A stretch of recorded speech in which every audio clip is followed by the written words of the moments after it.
மேற்கே ஒரு குற்றம். எழுத்தாளர் சுஜாதா. யுவர் ஆனர், இந்த ஆள் அனாவசியமாக பொய் சொல்கிறார். இவர் சாட்சியம் முழுவதுமே நம்பக்கூடியது அல்ல. சம்பவம் நடந்த தினத்தன்று இவர் ஊரிலேயே இல்லை என்று ஊர்ஜிதமாகிவிட்டது. அப்ஜெக்ஷன். கணேஷ் எதிர்த்தரப்பு வக்கீலை முறைத்தான். அப்ஜெக்ஷன் கோபாலாச்சாரி என்று பெயர் வைக்க வேண்டும். நீதிபதியை பார்த்தான். அவர் கடிகாரத்தை பார்த்தார். மிஸ்டர் கோபாலாச்சாரி, உங்கள் மறுப்பை மத்தியானம் சொல்லுங்கள். The court is urgent. 2 மணிக்கு மறுபடியும் கூடலாம். கணேஷ் சலித்துக் கொண்டான். இழுபறிடா இந்த கேஸ் என்றான் வசந்திடம். வசந்த் சொன்னான், பேசாம காம்ப்ரமைஸ் பண்ணிடலாம் பாஸ். ஆச்சாரியாருக்கு ஒரு வடை வாங்கி கொடுத்தா நம்ம கட்சிக்கு வந்துடுவார் என்றான். சேச்ச, ஆச்சாரியாரா விடுவார்?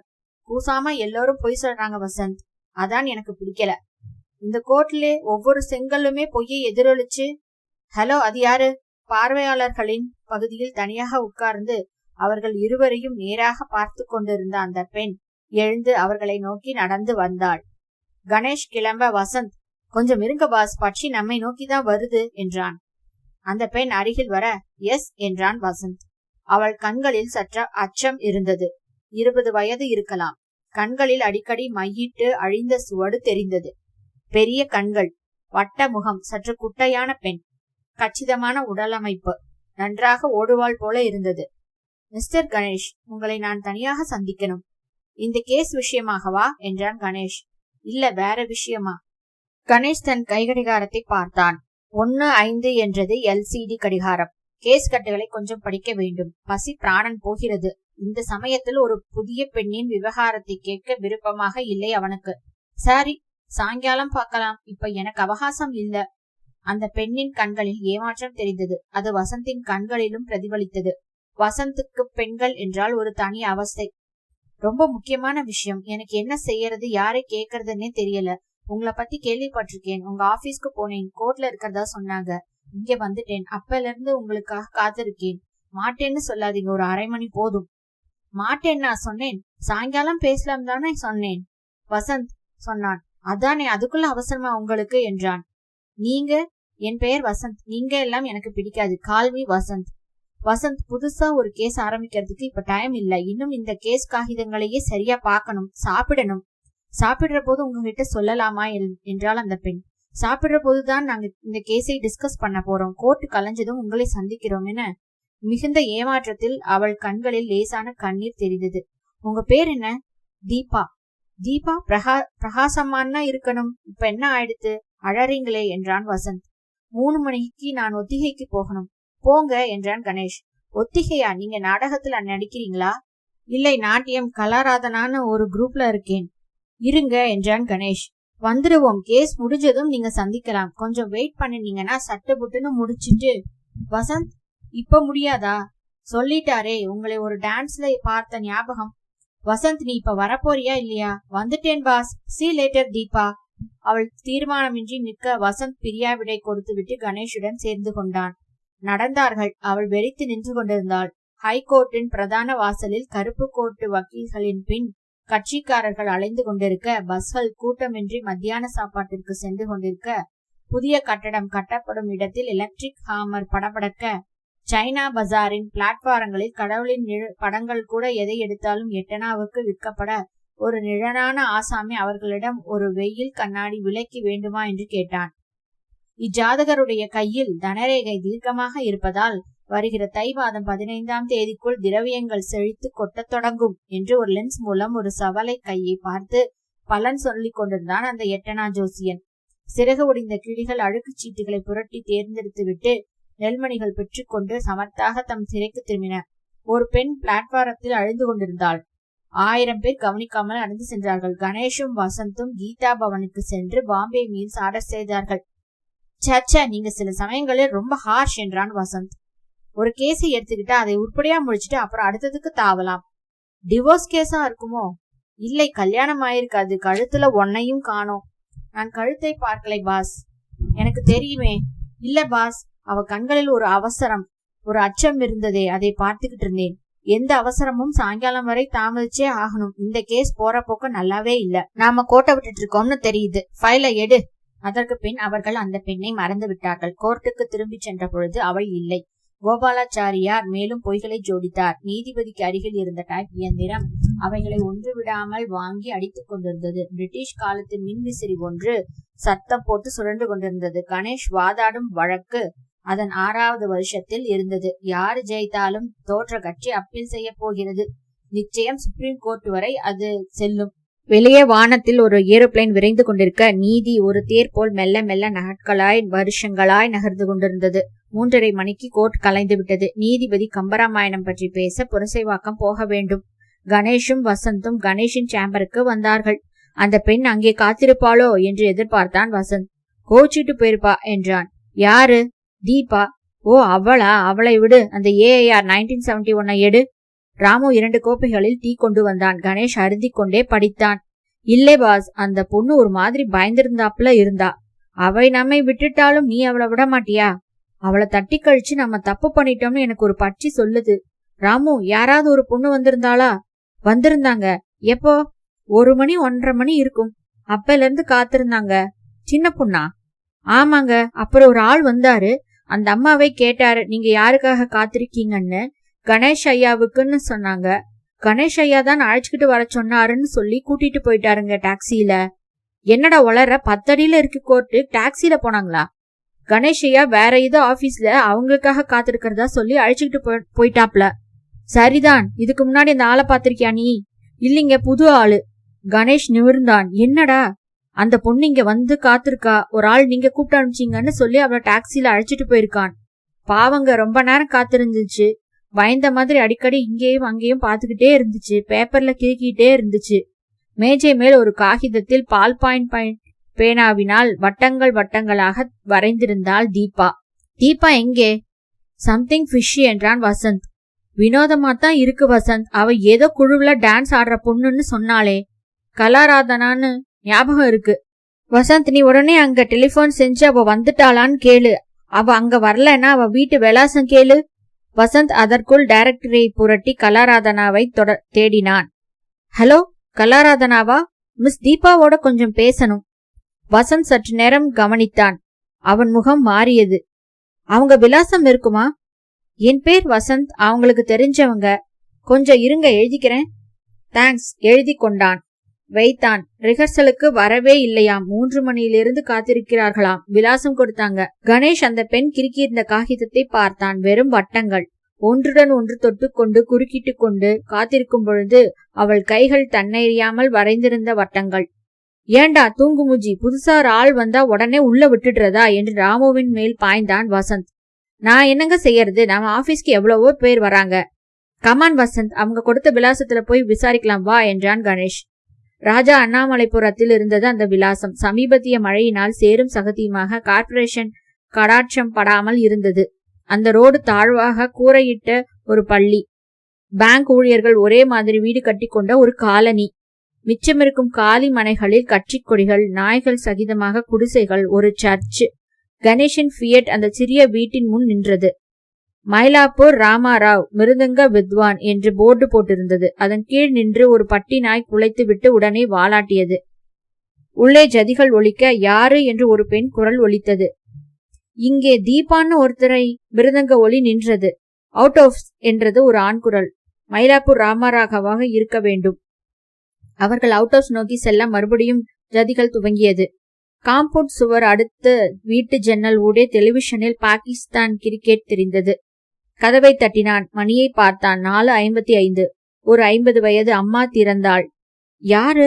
தீபாவை பார்க்க வந்தோம். அவ ரிஹர்சலுக்கு போயிருக்கா. வர நாழியாகும். 7:30 ஆகும். நீங்க யாரு? கண்களில் பயம்.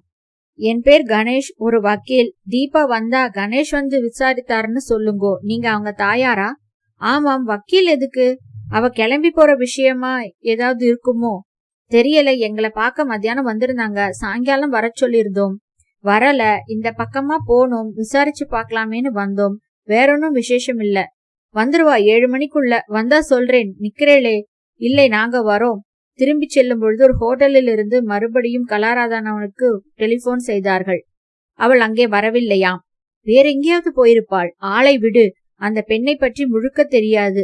நாளைக்கு காலை மறுபடியும் நம்மை அவ பார்க்க வந்தாலும் வருவாள்.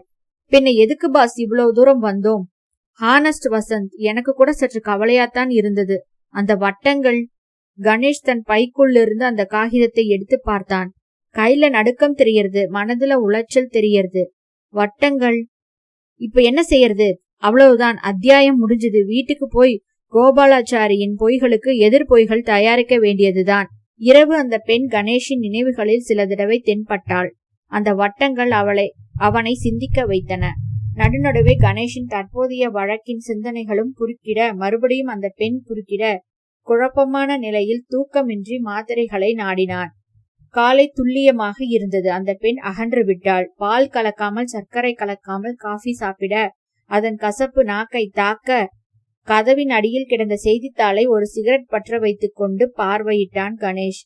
முதல் பக்கம் பூராவும் சிக்மங்களூர் பரவியிருந்தது. இந்திய குழு கிரிக்கெட்டில் தோற்றது பற்றி செய்திகள் வந்திருந்தது. தீபாவளி ரிலீஸ் சினிமாக்கள் வரவேற்றன. குறுக்கெழுத்து சதுரங்களில் மனம் வைக்கும் முன் ஓரத்தில் அச்சிடப்பட்டிருந்த செய்தி அவனை தாக்கியது. சாலையில் இளம்பெண் மரணம். அடையாறு செல்லும் சாலையில் நேற்றிரவு இளம்பெண்ணின் உடல் கிடந்தது. சாலை விபத்தில் லாரி அல்லது பஸ் மோதி இறந்திருக்கலாம் என்று நம்பப்படுகிறது. அந்த பெண் ராஜா அண்ணாமலைபுரத்தைச் சேர்ந்தவள் என்றும் பெயர் தீபா என்றும் தெரிய வந்தது. போலீஸ் வழக்கு பதிவு செய்து இருக்கிறார்கள். மை காட், இது என்ன? டெலிபோன் ஒலித்தது. எடுத்தான். பாஸ், வசந்த். இன்னைக்கு பேப்பரை பார்த்தேன் வசந்த். அவளாதான் இருக்கணும். நான் நினைச்சேன் பாஸ், சம்திங் ராங்னுட்டு அவ கண்களிலேயே தெரிஞ்சுது. வசந்த், நீ உடனே ஒரு காரியம் பண்ணு. நேரா ஜெனரல் ஆஸ்பத்திரிக்கு வா, நானும் வரேன். நேரா மார்ச்சரிக்கு வந்துரு. கணேஷ் அவசரமாக சட்டை மாற்றிக்கொண்டு ஷெட்டிற்கு ஓடி காரை எடுத்தான். அவன் ரிஃப்ளெக்ஸ் சக்திகள் காரை செலுத்த மனம் வேறு இடத்தில் பாய்ந்தது. சாலை விபத்தா? நான்சென்ஸ். இது வேறு ஏதோ விபரீதம். ஒரு பெண் என்னிடம் வருகிறாள், பயப்படுகிறாள். யாரோ ஒருவன் வந்து அவளை அழைத்துச் செல்கிறான். அவள் நடன ஒத்திகைக்கு செல்லவில்லை, வீட்டுக்கு செல்லவில்லை. இரவு சாலை விபத்தில் இறக்கிறாள். தப்பு செய்து விட்டேன். அவள் என்னிடம் என்ன சொல்ல வந்தாள்? அதை கேட்காமல் கோபாலாச்சாரியுடன் வழக்கு எனக்கு பெரிதாகிவிட்டது. அக்கிரமம். நான் கேட்டிருந்தால் அவள் காப்பாற்றப்பட்டிருக்கலாம். ஆம், குற்றம் என்னுடையதுதான். கிரீச் என்று பிரேக் போட்டான். நல்ல வேளை அந்த சைக்கிள்காரன் தப்பித்தான். மற்றொரு சாலை விபத்து தவிர்க்கப்பட்டது. மற்றொரு சாலை விபத்தா? இல்லை, அது சாலை விபத்தே அல்ல. அந்த கிராதகன் ஜோடித்த விபத்து அது. யாரவன்? தீபா, நீ யார்? என்ன சொல்ல விரும்பினாய்? எதற்காக அந்த வட்டங்களை வரைந்தாய்? மார்ச்சுவரின் வாசலில் வசந்த் அவர்களுடன் பேசிக் கொண்டிருந்தான். 10-15 பேர் இருப்பார்கள். விக்கி விக்கி அழுது கொண்டிருந்தாள் தீபாவின் அம்மா. கணேஷ் பார்த்ததும் உடைந்து, வக்கீல் சார், அவ வீட்டுக்கு வரவே இல்லையே. ராத்திரி பூரா என் செல்வம் ரோட்ல கிழந்திருக்காளே. எந்த பாவி, எந்த பாதகன் என் குழந்தையை இப்படி போதிட்டு சொல்லாம போயிட்டான்?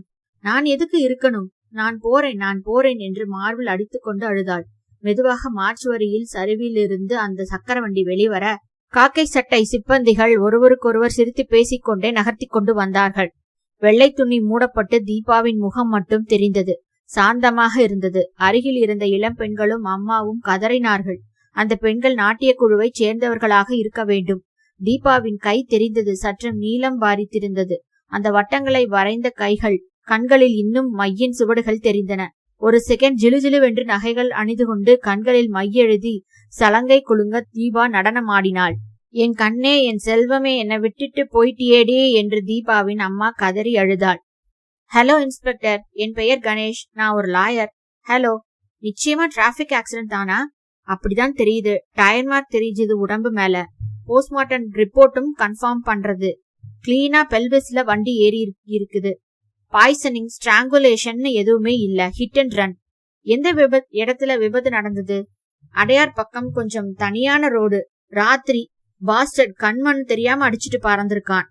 கண்டுபிடிக்கிறது ரொம்ப கஷ்டம். இந்த பொண்ணு எதுக்கு அந்த ரோட்டுக்கு போச்சுன்னே முதல்ல தெரியணும். நேத்து அவள் என்னிடம் வந்தாள், ஏதோ சொல்ல நினைத்தாள் என்று சொல்ல நினைத்தான் கணேஷ். அதற்குள் அந்த இன்ஸ்பெக்டர் விலகிச் சென்று விட சற்று நேரம் பிரமிப்பில் நின்றான். தீபா ஒரு டாக்ஸியின் பின் சீட் விளக்கப்பட்டு அதனுள் செலுத்தப்பட்டாள். அவள் அம்மா மயங்கிவிட முகத்தில் தண்ணீர் தெளித்தார்கள். வசந்த் அருகில் வந்தான். சாலை விபத்துதான் பாஸ், கொலை இல்ல. ஒரு தனி ரோடு. ராத்திரியில அவ எதுக்கு அங்க போனா? அவள் என்னவோ நம்ம கிட்ட சொல்ல வந்தா. நீங்கதான். வெறுப்பேத்தாத வசந்த், இப்ப ஒன்னும் செய்ய முடியாது. தப்பு நேர்ந்துருச்சு. அவன் நம்ம கிட்ட சொல்ல வந்த விஷயத்துக்கும் இந்த விபத்துக்கும் சம்பந்தம் இருக்குன்னு எனக்கு படுது. இருக்கு, என்ன செய்ய முடியும் நாம? எதை வச்சிருந்து என்னத்தை கண்டுபிடிச்சிட முடியும் நம்மால? ஹோப்லெஸ். கணேஷ் யோசித்தான். மெதுவாக ஹாஸ்பிட்டலின் வார்டுகள் ஊடே நடந்து கேஷுவாலிட்டி வழியாக வெளியே வந்தார்கள். கணேஷின் கார் நிறுத்தியிருந்தது. ஏறிக்கொண்டு சற்று நேரம் தீவிரமாக யோசித்தான். வசந்த், அவ கண்கள்ல பயம் இருந்ததில்ல நம்ம வந்து சந்திக்கிற போது? ஆமாம் பாஸ். அப்புறம் ராமு கூட சொன்னான், ஆபீஸ்ல காத்திருந்திருக்க போது கூட பயந்து பயந்து அடிக்கடி பாத்துக்கிட்டு இருந்தான்னு. அப்புறம் ஒரு ஆள் அவளை அழிச்சுக்கிட்டு போயிருக்கான். நாம கூப்பிட்டதா சொல்லி ஏமாற்றி அவ நம்ம கிட்ட ஒரு ரகசியத்தை சொல்ல வந்திருக்கா. அவளை ஒரு ஆள் தொடர்ந்து வந்திருக்கலாம். அவள் நம்மளோட சற்று நேரம் பேசுறதை பார்த்திருக்கலாம். தனியா அவள் நம்ம ஆபீஸ்க்கும் போயிருக்கா. நிறைய நேரம் காத்திருக்கா. அந்த ஆள் இந்த நேரத்துல என்ன ஆனான்? வெளியில போய் யாருக்காவது போன் செஞ்சு டாக்ஸி கொண்டு வந்திருக்கலாம். அப்புறம் கோர்ட்ல வந்து தேடி இருக்கலாம். அவள் கோர்ட்டில் இல்லை. எப்படி அவன் நேரா நம்ம ஆபீஸ்க்கு போயிருக்கான்? அவன் முன்னாடியே நம்மையும் அவளையும் சேர்த்து பார்த்திருந்தா தான் அது சாத்தியம். நம்மோட வந்து பேசினதுக்காக அவளுக்கு இந்த விபத்து நேர்ந்திருக்குன்னு வச்சுக்கிட்டா ஒரு முக்கியமான விஷயம் வெளியாறுது. என்ன? என்னை, கணேஷை அவங்களுக்கு அப்ப தெரியும். கணேஷ் என்கிறது அந்த பெண் நேத்திக்கு வந்து பேசின லாயர். இது அவங்களுக்கு தெரிஞ்சிருக்கணும் இல்லையா? ஆம். வா போகலாம். எங்கே? பத்திரிகை ஆபீஸ்க்கு ஒரு விளம்பரம் கொடுக்க போறேன். கணேஷின் ஃபியட் சீறி புறப்பட்டு மவுண்ட் ரோடு பக்கம் சென்றது. புரியலை பாஸ், என்ன விளம்பரம்? விளம்பரம் கொடுத்ததும் புரியும், சொல்றேன். அந்த பத்திரிகை அலுவலகத்தில் வரி விளம்பர பகுதியில் ஸ்ரீசூர்ணம் இட்டு கொண்டிருந்தவரின் முன் உட்கார்ந்தார்கள் இருவரும். என்ன வேண்டும் உங்களுக்கு? ஒரு ஃபார்ம். தாராளமா.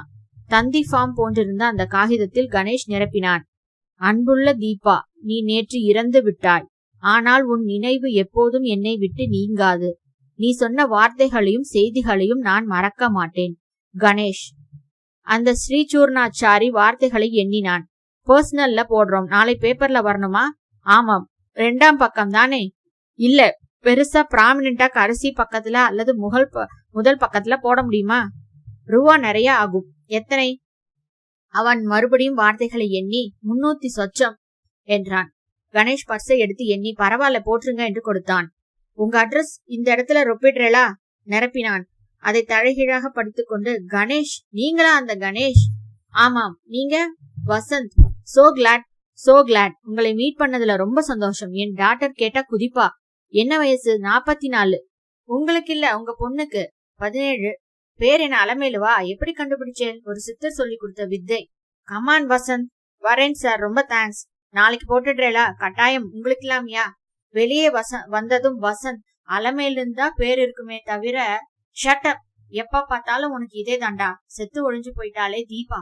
அவளை பத்தி கொஞ்சமாவது அக்கறை. காரில் கிளம்பினார்கள். பாஸ், நீங்க செய்யறது எனக்கு புரியுது. இந்த விளம்பரம் வந்ததும் நீங்க என்ன எதிர்பார்க்கறீங்கன்னு சொல்லட்டுமா? சொல்லேன். ஒரு டெலிபோன் கால் அல்லது நேரிலே வந்து யாராவது நம்மை சந்திக்கலாம். ஆனா என்ன? ஆனா நமக்கு ஒண்ணுமே தெரியாதே. அவ ஒண்ணுமே சொல்லலையே. அது அவங்களுக்கு தெரியாதே.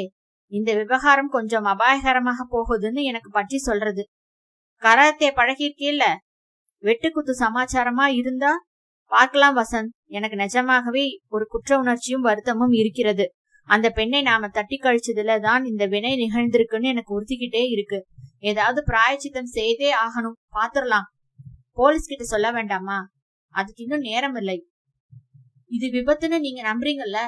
விபத்து தான். ஆனா ஏற்பாடு செஞ்ச விபத்தாத்தான்னு தெரியணும். தனி ரோடு. அத இந்த பெண்ணை நடக்க விட்டு ஒரே வேகத்துல கார்ல வந்து மோதிக்கிட்டு போயிருக்கலாம் இல்லையா? அப்படித்தான் இருக்கும். இனிமே நாம் என்ன செய்ய முடியும்? காத்திருக்கணும், அவ்வளவுதான்.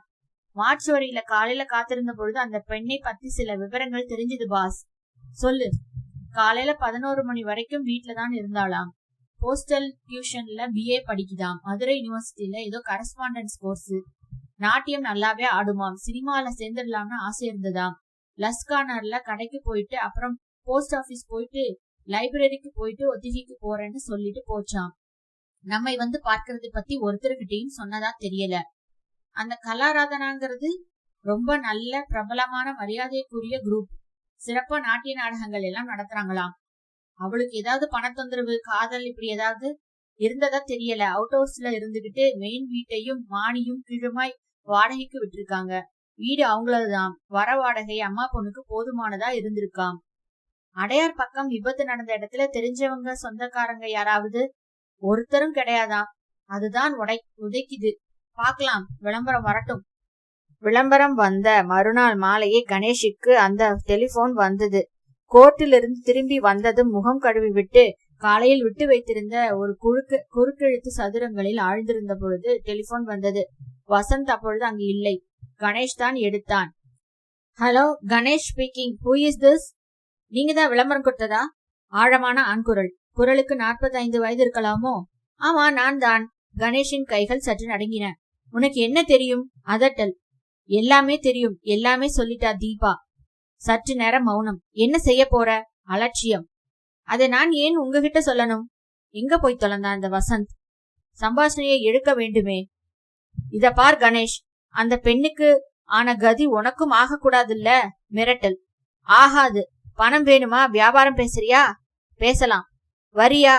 வரேன். எங்க வரணும்? மறுபடியும் மௌனம். கணேஷ் காதில் டெலிபோனை அழுத்திக் கொண்டு பின்னணி சப்தங்கள் ஏதாவது கேட்கிறதா என்று உற்று கவனித்தான். மௌனம்தான்.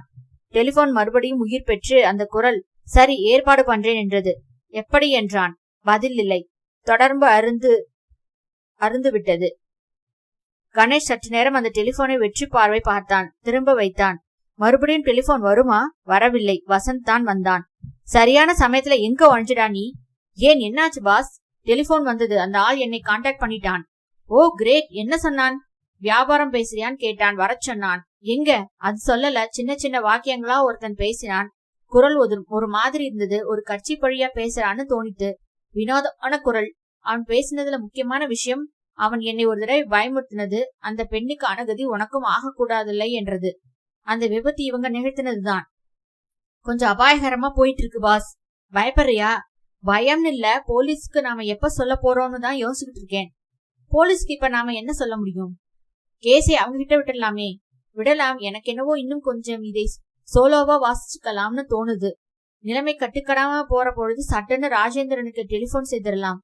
இதுவரைக்கும் ஒண்ணுமே முக்கியமா நிகழலையே. ஏதோ ஒரு அசரீரி பேசித்து. அதுல ஒன்னும் அபாயம் இல்லையே. வேற என்ன கேட்டது அசரீரி? உனக்கு என்ன தெரியும்னு கேட்டான். எல்லாமே தெரியும், எல்லாத்தையும் சொல்லிட்டா அவ அப்படின்னேன். அதுக்கப்புறம் கொஞ்ச நேரம் மௌனமா இருந்து பணம் வேணுமான் நான். பேசலாம் நேன். வரேன் நான். வெட்டிட்டான். மறுபடியும் கால் வருமா? வரணும். வரவில்லை. 1 மணி நேரம் காத்திருந்தார்கள். டெலிபோன் மௌனமாகவே இருந்தது. புரியவில்லையே. ஒருவேளை வேறு ஏதாவது விதமாக தொடர்பு கொள்ளுவார்களோ என்னவோ. யோசிச்சு பார் வசந்த். அவங்க இன்ன இடத்துக்கு வான்னு செய்தி கொடுப்பாங்களா? மாட்டாங்க. ஏன்னா போற இடத்துக்கு போலீஸ் கிட்ட சொல்லி நம்மை ஃபாலோ பண்ணாம ஏற்பாடு செய்திடலாம் இல்லையா? இது ஒரு தேர்ந்த கோஷ்டின்னு நினைக்கிறேன். எப்படி நம்மோட தொடர்பு கொள்ள போறாங்கன்னு முன்னாலேயே சொல்ல மாட்டாங்க. சட்டுன்னு ஏதாவது நிகழும்னு நினைக்கிறேன். வசந்த், ஒரு விஷயம். என்ன பாஸ்? இந்த விவகாரத்தை நாம இந்த இடத்திலேயே நிறுத்திட்டு கை கழுவிடலாம். அல்லது இந்த அபகாரமான விளையாட்டை தொடர்ந்து விளையாடி பார்க்கலாம். என்ன சொல்ற நீ? பாத்திரலாம் பாஸ். நீங்க பக்கத்துல இருந்தா எனக்கு பயம் இல்ல. என்ன ஆயிடும்? That's the spirit. துப்பாக்கி ஏதாவது வேணுமா? தேவையில்லை, இது போதும் என்று நெற்றியில தொட்டு காட்டினான். இரவு 8 மணி சுமாருக்கு அவர்கள் இருவரும் அலுவலகத்தை விட்டு வெளிவந்து நடந்து சாப்பிடச் சென்றார்கள். இனி டெலிபோன் வராது. சந்து இருட்டில் நடந்தார்கள். ஒரு சைக்கிள் ரிக்ஷா சமீபத்தில் மோட்டார் பொருத்தப்பட்டு சர் என்று சென்று கொண்டிருந்தது. ஒரு சிறுவன் ஒரு தீபாவளி வெடியை பற்ற வைத்து விட்டு அதன் திரி உள்ளே வரை பொறி பொறியாக பேசிவிட்டு கம் என்று இருக்க அந்த சஸ்பென்ஸில் அருகில் போகலாமா என்று உதறி கொண்டிருந்தான். ஒரு சிறிய டெலிவரி வேன் நின்று கொண்டிருந்தது. சார், கொஞ்சம் இந்த பொட்டியை புடிக்கிறீர்களா என்று அருகில் நின்ற ஒரு ஆள் வேண்டிக் கொண்டான். அந்த வண்டியின் பின்புறத்தில் இருந்த பெட்டியை நகர்த்த முடியாமல் அவன் திணறிக் கொண்டிருந்தான். வசந்த் பக்கவாற்றில் ஏறிக்கொண்டு உதவி செய்தான். கணேஷ் வெளியே நின்று கொண்டிருக்க சடுதியில் அது நிகழ்ந்தது. திடுதிப்பென்று கணேஷ் அந்த வண்டிக்குள் முந்தி தள்ளப்பட்டான். ஏறக்குறைய திணிக்கப்பட்டான் என்றுதான் சொல்ல வேண்டும். படக்கென்று கதவுகள் மூடப்பட்டன. அந்த வண்டி புறப்பட்டது. உள்ளே இருட்டாக இருந்தது. முழுவதும் ஜன்னல் இல்லாமல் மூடப்பட்ட வண்டி அது. கணேஷ், மை காட் வசந்த் என்று கத்தினான். இங்கே இருக்கேன் பாஸ் என்று அலறினான் வசந்த். வண்டி வேகம் பிடித்தது. திரும்பியது. கணேஷ் பெட்டியின் மேல் மோதிக்கொள்ள முழங்கால் வலித்தது. மை காட், ஆப்டுகிட்டோம். கணேஷ் அந்த கதவை ஓங்கி தட்டினான். நல்ல வலுவுள்ள கதவு. கை வலித்தது. வசந்த் சிகரெட் லைட்டரை பற்ற வைத்தான். வண்டி ஆடி ஆடி சென்றது. முழுவதும் சீல் போட்டார் போல மூடின வண்டி. வசந்த் டிரைவர் பக்க பகுதியில் ஓங்கி குதித்தான். சும்மா இரு வசந்த். டபுள் ஷல்ட் போட்ட வண்டி. அந்த பக்கம் கேட்க கூட கேட்காது. மாட்டிக்கிட்டோம் பாஸ். இப்ப என்ன பண்றது? பேசாம உட்கார்ந்து சவாரி பண்ணு. ஒன்னும் செய்ய முடியாது. எக்கச்சக்கமா கொண்டு போட்டுருவாங்களோ? இத பார், அவங்க 2 பேர், நாம 2 பேர். இப்போதைக்கு வண்டி மூடி கிடக்கு. கணேஷ் தன் கடிகாரத்தில் மணியை பார்த்தான். 8:05. அணைச்சிடு லைட்டரை, கொஞ்சம் கவனி. இடது பக்கம் முதல்ல திரும்பித்து மறுபடியும் இன்னொரு இடப்பக்கம். அப்படின்னா பாரிஸ் கார்னர் பக்கம் போய்கிட்டு இருக்கு வண்டி. மறுபடியும் திரும்புறான் பாருங்க. யூட்டர்ன் எடுக்கிறான். இல்லை, ரைட்ல திரும்புறான். மறுபடியும் திரும்பி நின்று ரிவர்ஸ் வாங்கி திரும்பி சற்று நேரத்தில் அவர்களுக்கே திசை புரியாமல் குழப்பமாகிவிட்டது. வேணும்ட்டே 2-3 சுத்தி இருக்கான் பாஸ். வண்டி அப்பொழுது மிக வேகமாக சென்று கொண்டிருந்தது. பஸ் ஒன்று கடக்கும் சப்தம் கேட்டது. அந்த இருட்டில் தூர பரிமாணங்கள் வேறு வடிவம் பெற்றன. வசந்த், லைட்டரை போடு. கணேஷ் தன் பையில் இருந்த பர்ஸை எடுத்து அதனுள் இருந்த 10 ரூபாய் நோட்டுகளை பார்த்து கொண்டான். மத்தியானம் பேங்கிலிருந்து எடுத்த பணம் 300 ரூபாய் அப்படியே இருந்தது. என்ன பாஸ், பணத்தை என்றீங்க? என்னலை பாக்குறேன், எங்கேயோ அழைச்சுக்கிட்டு போறாங்க. அப்பா, கண்டுபிடிச்சிட்டியே. வண்டியோட அப்படியே எங்கேயாவது உருட்டி விட்டுடுவாங்களோ? மற்றொரு சாலை விபத்தா? முழங்கால கட்டிக்கிட்டு தலையை உள்ள விட்டுக்கிட்டு கம்முன்னு உட்காரு. உருட்டினா தப்பிக்க அதான் ஒரே சான்ஸ். என்ன வினோதமான அனுபவம் இது. தன்னை வண்டிக்குள் தள்ளியவன் முகத்தை ஞாபகப்படுத்திக் கொள்ள முயன்றான். ஒரு செகண்ட் தான் பார்த்திருப்பான். மீசை வைத்திருந்தானா என்ன? கட்டுப்பாடுள்ள கும்பல் என்று தெரிகிறது. நாங்கள் வெறிவர காத்திருந்தார்கள். வண்டி திறந்து அருகில் தனியிடத்தில் காத்து கொண்டிருக்கிறார்கள். கோழி குஞ்சை அமுக்குவது போல அமுக்கி எங்கேயோ எடுத்து செல்கிறார்கள். 2-3 சட்டென்ற திருப்பங்களுக்கு பின்பு வண்டி நின்றது. வெளியே டிரைவர் பக்கத்து கதவு திறந்து மூடும் சப்தம் கேட்டது. அப்புறம் இடப்பக்கத்து கதவும் அப்படியே கேட்டது. பிறகு மௌனம். அப்புறம் பின்பக்கத்து கதவு திறக்கப்படும் சப்தம் கேட்டது. அப்புறம் சில காலடிகள் கேட்டன. மௌனமாக இருந்தது. கணேஷ், வெளியில வா என்று குரல் கேட்க கணேஷ் கதவை தள்ளி பார்த்தான். திறந்து கொண்டது. வெளிச்ச விளிம்பில் மணியை பார்த்தான். 9:10. வசந்த், நான் இறங்குறேன், ஜாக்கிரதை. எந்த நிமிஷமும் என்னை யாராவது தாக்கினாலும் நீ கொஞ்சம் தயங்கியே வா. கணேஷ் வெளியே வந்தான். சுற்றுமுற்றும் பார்த்தான். ஒருவரும் இல்லை. தனியான இடம். மேலே ஒற்றை பல்பு தொங்க அது ஒரு அகலமான ஹேங்கர் போல இருந்தது. வண்டி உள்ளேயே வந்திருந்தது. எதிரே பெரிய தகர கதவு மூடி இருந்தது. மேலே பார்த்தான். ஆஸ்பெஸ்டாஸ் 100-150 அடி இருக்கும். மூலையிலே கள்ளிப்பெட்டிகள். ஒரு கயிறு இடது பக்கம். ஒரு மரப்படி தெரிந்தது. மெஸ்ஸனைஸ் போல இருந்த ஒரு அறைக்கு சென்றது. அந்த அறை முழுவதும் கண்ணாடி அமைக்கப்பட்டு உள்பக்கம் திரைகள் மறைத்திருந்தன. வசந்த், வெளியில வா. வசந்த் கணேஷுடன் சேர்ந்து கொண்டு சுற்றுமுற்றும் பார்த்தான். பெரிய ஷெட். ஒருத்தரையும் காணுமே என்றான். ஹலோ, 1 2 3 யூ ஹியர் என்றான் கணேஷ். முன்னால வாங்க என்றது குரல். டெலிபோனில் கேட்ட அதே குரல். சுற்றியும் பார்த்தார்கள். ஒருவரும் இல்லை. என்ன பாக்குறீங்க? நான் மேல இருக்கேன். மேலே பார்த்தான். அந்த கண்ணாடி அறைதான் தெரிந்தது. கனமான திரைகள் உள்ளிருப்பவரை மறைத்தன. அவர்கள் நடந்தார்கள். அங்கேயே நில்லுங்க, பேசலாம். இன்டர்காம் வசதி இருக்கிறது. கணேஷ் ஓரத்தில் சுவருடன் பொருந்தியிருந்த இன்டர்காம் சாதனத்தை பார்த்தான். ஷார்ப் என்று ஆங்கிலத்தில் எழுதியிருந்தது. அதில் ஒரு பட்டன் ஒளிர்ந்து கொண்டிருந்தது. நீ சொல்றது எனக்கு கேட்கும், நான் சொல்றது உனக்கு கேட்கும். என்னால உன்னை பார்க்க முடியும். இது போதும், சொல்லு. நீதான் சொல்லணும் என்றான் கணேஷ் மேலே அந்த திரையறையை பார்த்து. அந்த விளம்பரம் எதுக்கு கொடுத்த? உன்னோட தொடர்பு கொள்றதுக்கு. போலீஸ் கிட்ட சொல்லலையா? இல்ல. ஏன்? நான் போலீஸ் கட்சி இல்லையே, தனி ஆளு. உன்கிட்ட அவ என்ன சொன்னா? எல்லாத்தையும். வசந்த் திரும்பி அந்த வண்டி நம்பரை பார்த்தான். வண்டி நம்பரை நோட் பண்ணிக்கிட்டு பிரயோசனம் இல்ல. அது பொய் நம்பர். அது யாருதுன்னு விசாரிச்சா ஒரு போலீஸ் இலாக்காவுடைய வண்டி நம்பராத்தான் இருக்கும். என்ன? அந்த பொண்ணுக்கு என்ன ஆச்சு? குரலில் இப்பொழுது சிரிப்பு. பாதையில சரியா நடக்கல. அவ விபத்துக்கு உள்ளாயிட்டா. கடைசி சமயத்துல பயந்துக்குன்னு உங்ககிட்ட உபதேசம் கேட்க வந்திருக்கா. செத்தா. நீ என்ன உபதேசம் கொடுத்த? சாயங்காலம் வர சொன்னேன், அவ்வளவுதான். ஆமா, அவ உன்கிட்ட என்ன சொன்னான்னு சொல்லு. அதை உன்கிட்ட நான் ஏன் சொல்லணும்? உனக்கு நிஜமாவே தெரியுமான்னு எனக்கு தெரிய வேண்டாமா? என்ன ஆரம்பம்? கணேஷ் அப்பொழுது யோசித்தான். என்னத்தை சொல்வது? ஆதாரமாம். கொஞ்சம் தயங்கினாலும் எனக்கு ஒன்றும் தெரியாது என்பதை அறிந்து கொண்டு வருவார்கள். அவள் என்ன சொன்னாள் என்னிடம்? ஒன்றும் சொல்லவே இல்லையே. சும்மா ஒரு காகிதத்தில் வட்டங்களை எழுதிவிட்டு வட்டங்கள் தீர்மானித்தான். இத பாரு, என்னை உன்னால பார்க்க முடியல. கண்ணாடி வழியா நீ பாக்குறல்ல? ஆமாம், பாரு. நடுவே நின்று கொண்டு கைவிரலால் காற்றில் அந்த வட்டங்களை வரைந்து காட்டினான். தீபாவின் வட்டங்கள். புரியுதா? புரியுதா? எனக்கு எல்லாமே தெரியும். எல்லாமே என்கிட்ட சொல்லிட்டா என்றான் கணேஷ். சற்று நேரம் மௌனமாக இருந்தது. கணேஷ் வசந்தை பார்த்தான். அவன் புன்னகைத்தான். சிரிக்காதேன்னு சைகை செய்தான். அங்கே அந்த வட்டங்கள் ஒரு பரபரப்பை ஏற்படுத்தி இருக்க வேண்டும். இன்டர்காமை அணைக்காமல் அவர்கள் பேசியது இவர்களுக்கு கொஞ்சம் கேட்டது. ஒரு புதிய குரல். ஐயா, இவன் அபாயமானவன், விஷயம் தெரிஞ்சிருச்சு இவனுக்கு, தீர்த்து பட்டு என்று இன்டர்காம் அதற்குள் அணைக்கப்பட்டு விட்டது. கணேஷ் சன்னமாக, வசந்த் டேஞ்சர், கொஞ்சம் சுத்துமுத்து பாத்துக்கிட்டு, திடீர்னு பாஞ்சாலும் பாய்வானுங்க. மறுபடியும் குரல் கேட்டது. உனக்கு எவ்வளவு பணம் வேணும்? அதுக்கு முன்னால ஒன்னு சொல்லணும். என்ன? எங்களை அந்த பொண்ணு மாதிரி ஏதாவது விபத்துக்கு உள்ளாக்கிடலாம்னு மட்டும் நினைக்காதே. எத்தனுக்கு எத்தன் நான், எங்களுக்கு ஏதாவது ஆச்சுன்னா நாங்க திரும்ப பத்திரமா போய் சேரலன்னு ஒரு ஆள்கிட்ட ஒரு கடிசாசி எழுதி அதை நாளைக்கு போலீஸ் கிட்ட ஒப்படைக்க ஏற்பாடு பண்ணிட்டு தான் வந்திருக்கோம். தேவையில்லை, சொல்லு. இத பார், நான் எதுக்கு விளம்பரம் கொடுத்தேன் தெரியுமா? எதுக்கு? கணேஷ் யோசித்தான். ஏதாவது சொல்ல வேண்டுமே. என்ன? சற்று சரடு விட்டு பார்க்கலாம், பழிக்கிறதா பார்க்கலாம். அவ செய்ய இருந்ததை நான் செய்யறேன் என்றான். லாங் ஷாட் இப்படி ஏதாவது இருக்கலாம் என்று ஒரு தடவை யோசித்திருந்தான். ஏதோ குற்றம் செய்ய அவள் முன் வந்து கடைசியில் பயம் வந்து தன்னை அணுகியிருக்கலாம். அவளும் இந்த கூட்டத்தின் காரியங்களில் முன்பே சம்பந்தப்பட்டிருக்கலாம். இல்லை என்றால் அவள் ஏன் நேராக போலீஸுக்கு செல்லவில்லை? குரல் மறுபடியும் கேட்டது. செய்யறியா? எவ்வளவுக்கு? அதே தொகை. Oh my God, it's works. இனிமேல் சமாளித்து விடலாம். முழு விவரமும் தெரியுமா? தெரியும், தெரியாது என்று எப்படி சொல்ல முடியும்? இன்னும் 15 நாள் தானே இருக்கு. நான் பாத்துக்கிறேன், சமாளிச்சிருவேன். என்னத்தை சமாளிக்க வேண்டும்? டிக்கெட் எல்லாம் ரெடி பண்ணிடுவியா? நிச்சயம். அதுக்கு என்ன டிக்கெட்டா? நல்லது, உன் மாதிரி புத்திசாலிகளைத்தான் எனக்கு பிடிக்கும். எனக்கும் உன் மாதிரி ஆட்களுடன் பிசினஸ் பண்ண பிடிக்கும். அதுக்காகத்தானே விளம்பரம் கொடுத்தேன். முன்பணம் வேணுமா? நாளைக்கு சொல்றேனே, டெலிபோன் பண்ணேன். சரி, அப்ப நான் வந்து உன்னை சந்திக்கலாமா? இனிமே என்ன மறைப்பு? அதுக்கு இன்னும் சமயம் வரலை. டிக்கெட் வாங்கினதும் எனக்கு தகவல் கொடு, பணம் கொடுத்துடலாம்.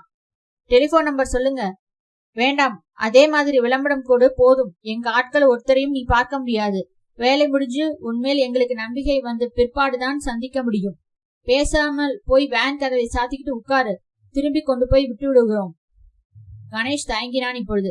சரி, ஆனா ஞாபகம் இருக்கட்டும், எங்களுக்கு வழியில ஒண்ணுமே ஆகாது. நான் வாக்கு கொடுத்தா தவற மாட்டேன். எங்களுக்கும் அந்த பெண்ணுக்கு பதில் ஒரு ஆள் தேவையா இருக்கு. அனாவசியமா பயந்துக்குனா செத்து போனா. உனக்கு பயம் இல்லையே? எனக்கா? இல்லை என்றான் கணேஷ். டிக்கெட் வாங்கிடு, அப்ப பாக்கலாம் உன் சாமர்த்தியத்தை. என்ன டிக்கெட்? எதுக்கு டிக்கெட்? வரேன், தேங்க்ஸ் என்று மெதுவாக பின்னோக்கி நடந்தான் கணேஷ். இருவரும் அந்த வண்டியின் பின்புறத்தில் ஏறி கதவை மூடிக்கொள்ள கணேஷ் அது தாழிடப்படும் சமயம் திடுதிருப்பென்று வெளியே பாயலாமா என்று கூட யோசித்தான். வேண்டாம், முதலில் இந்த இடம் என்ன என்று கண்டுபிடிக்க வேண்டும். கதவு தாழிடப்பட்டது. பெரிய கதவு திறக்கப்படும் சப்தம் கேட்டது. வண்டி பின்னோக்கி சென்று வெளியில் வந்து சீறி புறப்பட்டது. வண்டிக்கு உள்ளே பழைய இருட்டு.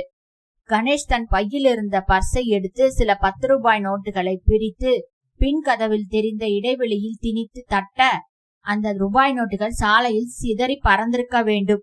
என்ன செய்றீங்க பாஸ்? சொல்றேன், பேசாம வா. சுமார் 3/4 மணி நேர பிரயாணத்திற்கு அப்புறம் வண்டி நின்றது. பின் கதவை திறக்கும் சப்தம் கேட்டது.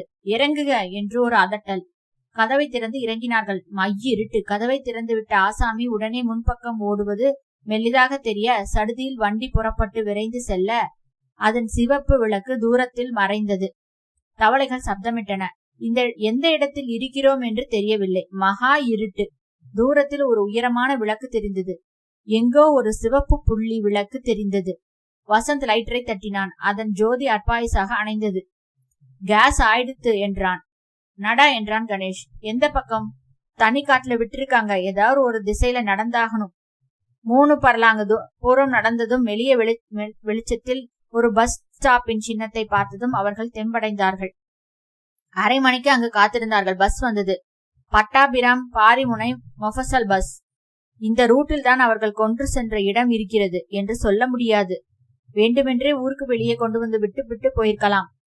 பஸ்ல தலைகால் புரியல பாஸ் என்றான் வசந்த். 45 நிமிஷத்திலிருந்து 1 மணி வரை வேன்ல எவ்வளவு தூரம் போக முடியும்? 20-25 மைல் சராசரியா? அந்த இடம் சென்னையின் வெளிப்புறத்திலே எங்கேயோ இருக்குது. 25 மைல் வட்டத்துக்குள்ளேயவா? சரிதான். அந்த இடத்துல ஏதாவது கவனிச்சியா வசந்த்? ஒரு விதமான வாசனை இருந்தது அந்த ஷெட்டுக்குள்ள. எனக்கும் அந்த வாசனை தெரிஞ்சது. என்ன வாசனை? சொல்ல தெரியல. ஒரு விதமான ஸ்மெல். அந்த இடத்தை கண்டுபிடிக்கணும்னா முடியாதுன்னு நினைக்கிறேன். ஒரே ஒரு சான்ஸ் இருக்கு. அங்கிருந்து கிளம்பின உடனே நான் 4-5 10 ரூபாய் நோட்டை சாழையில நழுவ விட்டுருக்கேன். முன்னால நம்பரை நோட் பண்ணி வச்சிருக்கேன். வசந்த் யோசித்தான். அதை யாராவது கண்டெடுத்து செலவழிச்சு அப்புறம் அதுல யாராவது அந்த நோட்டுகள்ல ஒன்னையாவது பக்கத்துல இருக்கிற பேங்க்ல தன் அக்கௌண்ட்ல கட்டினா கட்டினா அந்த ஏரியா எதுங்கிறது தெரிய வரலாம். அதுக்கு பேங்குகளுக்கு முன்னாலேயே சொல்ல வேண்டாமா? சொல்லணும். அதுக்கு போலீஸ் உதவி தேவை. அப்ப போலீஸ் கிட்ட நம்ம சொல்ல போறோமா? அதை நாளை சாயங்காலத்துக்குள்ள தீர்மானிச்சிடணும். ஆமா, அவன்கிட்ட என்னென்னமோ ரீல் விட்டீங்களே, நானும் உங்களோட சேர்ந்துக்கிறேன். அந்த பெண் செய்ய இருந்ததை நானும் செய்யறேன்னு சட்டுன்னு அதுதான் எனக்கு தோணுச்சு. அந்த வட்டம் வரைஞ்ச உடனே ஸ்ருதி மாறிட்டாங்க பாத்தியா? நமக்கு எல்லாம் தெரியும்னு உடனே நம்பிட்டாங்க. வட்டத்துல இருக்குது சூட்சமம். டிக்கெட் வாங்குறேன்னு சொல்லிருக்கீங்களே, எங்க போறதா உத்தேசம்? ஐடியாவே இல்ல வசந்த், புரியவே இல்ல. ராத்திரி யோசிக்கணும். உடம்பெல்லாம் வலிக்குது. சரியான சவாரிடா. பாரிமுனையில் அவர்கள் இறங்கி கொள்ள கணேஷ், வீட்டுக்கு போயிட்டு காலையில வந்து வசந்த், நாளைக்கு கொஞ்சம் அலைஞ்சு பார்க்கலாம் என்று வசந்தை அனுப்பி வைத்தான். வசந்தும் கணேஷும் இப்பொழுது கலாராதனாவில் இருந்தார்கள். ஜில்பா வைத்துக் கொண்டு ஒருவர் ஓரத்தில் உட்கார்ந்து கொண்டு கையில் சின்ன ஜால்ரா வைத்துக் கொண்டு சொல்லுக்கட்டுகளை உச்சரிக்க, மொசாய்க் இழைத்த அந்த ஹாலில் 8 ஒரே சைஸ் பெண்கள் சதங்கை ஒலிக்க நடனம் செய்து கொண்டிருந்தார்கள். பின்னால் நடராஜர் சிலை, ஊதுவத்தி, புகை. அந்த பெண்கள் தேர்ந்தெடுத்தவர்கள் போல தெரிந்தார்கள். ஒரே உயரம், ஒரே உடற்கட்டு. எல்லோரும் ஒரே சமயத்தில் புன்னகை செய்த பொழுது பல்வரிசைகள் கூட ஒரே மாதிரி இருந்ததாக தோன்றியது. இப்பொழுது அவர்களில் ஒருத்தி மட்டும் சற்று முன் வந்து அபிநயித்தாள். நட்டு வாங்கம் செய்பவர் கண்களில் மை இருந்தது. பக்கத்தில் வெற்றிலை செல்லம் இருந்தது. பாதி நடனத்தில் பஸ்ஸர் ஒலித்தது. அட்டானா ராகத்தின் மத்தியில் ஒரு அபசுரமாக இருந்தது அது. அந்த முன்னணி பெண் அழுத்து கொண்டாள். நடனம் என்றது. பெண்கள் நெற்றி வியர்வை ஒத்தி கொண்டார்கள். ராஜி, யாரு பாரு. ராஜி நடனமாக நடந்து சென்று பார்த்து திரும்பி வந்து, யாரோ கணேஷாம், லாயராம், உங்களை பார்க்கணுமாம் என்றாள். சட், என்ன ஒரு டிஸ்டர்பன்ஸ். வர சொல்லு. கணேஷும் வசந்தும் உள்ளே நுழைந்தார்கள். மிஸ் ரேணுகா? எஸ் என்றால் எரிச்சலுடன். நமஸ்காரம், என் பேர் கணேஷ், இது வசந்த். உங்களை பத்தி நான் அடிக்கடி பேப்பர்ல படிச்சிருக்கேன். உங்க பெர்ஃபார்மன்ஸையும் பார்த்திருக்கேன். நேர்ல சந்திக்கிறதுக்கு விஷயம் என்னன்னு சொல்லுங்க. We are very busy right now. ரேணுகாவுக்கு எல்லா சினிமா நடிகைகளின் சாயலும் இருந்தது. முந்தானியை இடுப்பில் சொருகி இருந்தாள். நல்ல சிவப்பு, சின்ன உதடுகள். கன்னத்தில் இருந்த ரோஜா நிறம் இயற்கையானதாகப்பட்டது. இடுப்பு ஒரு கைப்பிடிக்குள் அடங்கி விடுவது போல இருந்தது. வசந்த் அந்த பெண்களை வரிசையில் ஒவ்வொருவராக பார்த்தான். தீபா இவர்கள் போலத்தான் இருந்தாள். உங்க குரூப்ல இருந்த தீபாங்கிற பெண்ணை பத்தி விசாரிக்க வந்தோம். தீபாவின் பெயரை கேட்டதும் ரேணுகாவின் முகம் மாறியது. அவ இறந்து போயிட்டா ஒரு விபத்துல. தெரியும். இப்ப என்ன கேட்கணும் உங்களுக்கு? அவளை பத்தி சில விவரங்கள்.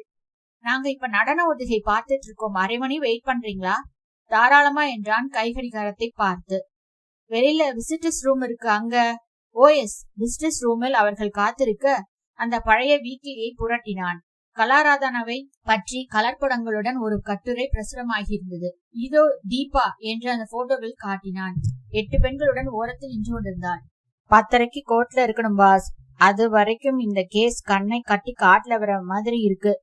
அந்த வாசனை வசந்த், அந்த வாசனை அது என்ன அரக்கா, கற்பூரமா, இல்ல சர்க்கரை எரிகிற வாசனையா? எல்லாம் கலந்தடிச்சாப்ல ஒரு வாசனை. அது என்ன வாசனைன்னு தெரிஞ்சு நமக்கு என்ன லாபம்?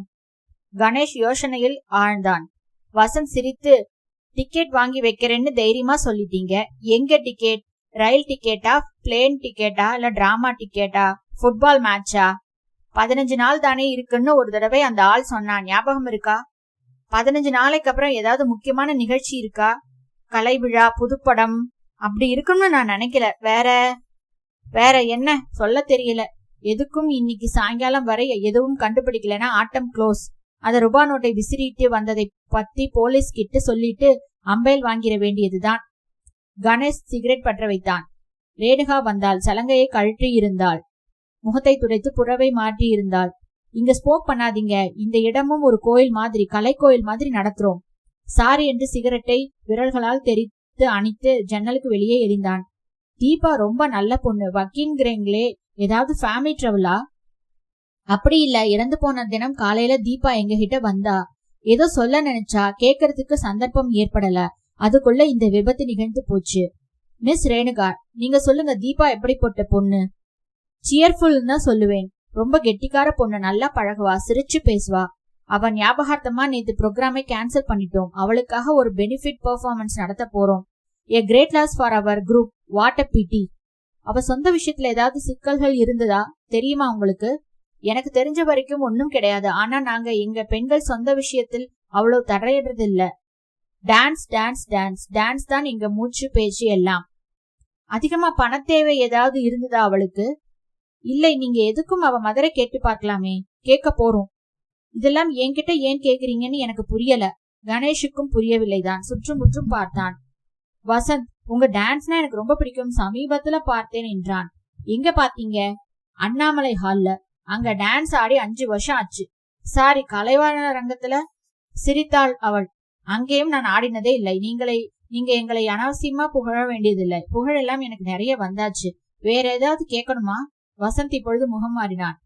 கணேஷ் ஒரே ஒரு கேள்வி என்றான். தீபா எங்கேயாவது போறதா உங்ககிட்ட சமீபத்துல எப்பாவது சொன்னாளா? இல்லையே. இன்ஃபேக்ட் 15 நாள்ல எங்க குரூப் வெளிநாட்டுக்கு போகிறோம். தீபாவும் வர்றதா இருந்தாள். Poor girl. கணேஷ் பிரகாசமானான். வெளிநாட்டுக்கா? ஆமாம், ஜெர்மனி, பிரான்ஸ், இங்கிலாந்து. ஒரு கல்ச்சரல் எக்ஸ்சேஞ்ச் ப்ரோக்ராம். தீபாவுக்கு பாஸ்போர்ட் டிக்கெட் எல்லாம் வாங்கிட்டோம். இப்ப வேற ஒரு பொண்ணை அழைச்சுக்கிட்டு போகலாம்னா டைம் அதிகம் இல்ல. ட்ரை பண்ணிட்டு இருக்கோம். கணேஷ் எழுந்தான். ரொம்ப தேங்க்ஸ், உங்க நேரத்தை வீணாக்கிட்டேன் என்றான். பரவாயில்ல. உங்க பேர் என்ன? வசந்த். மிஸ்டர் வசந்த். நாங்க கடைசியா பெர்ஃபார்மன்ஸ் கொடுத்தது கலாக்ஷேத்ராவில என்று சிரித்தாள். Good bye. Good bye.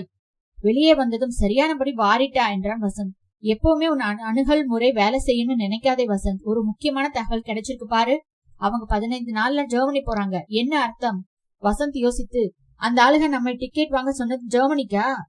ஆமாம். வசந்த் இப்பொழுது விசிலெடுத்தான். சில்லறை நிறைய ஆகுமே பாஸ். அப்ப பாஸ்போர்ட் விசா?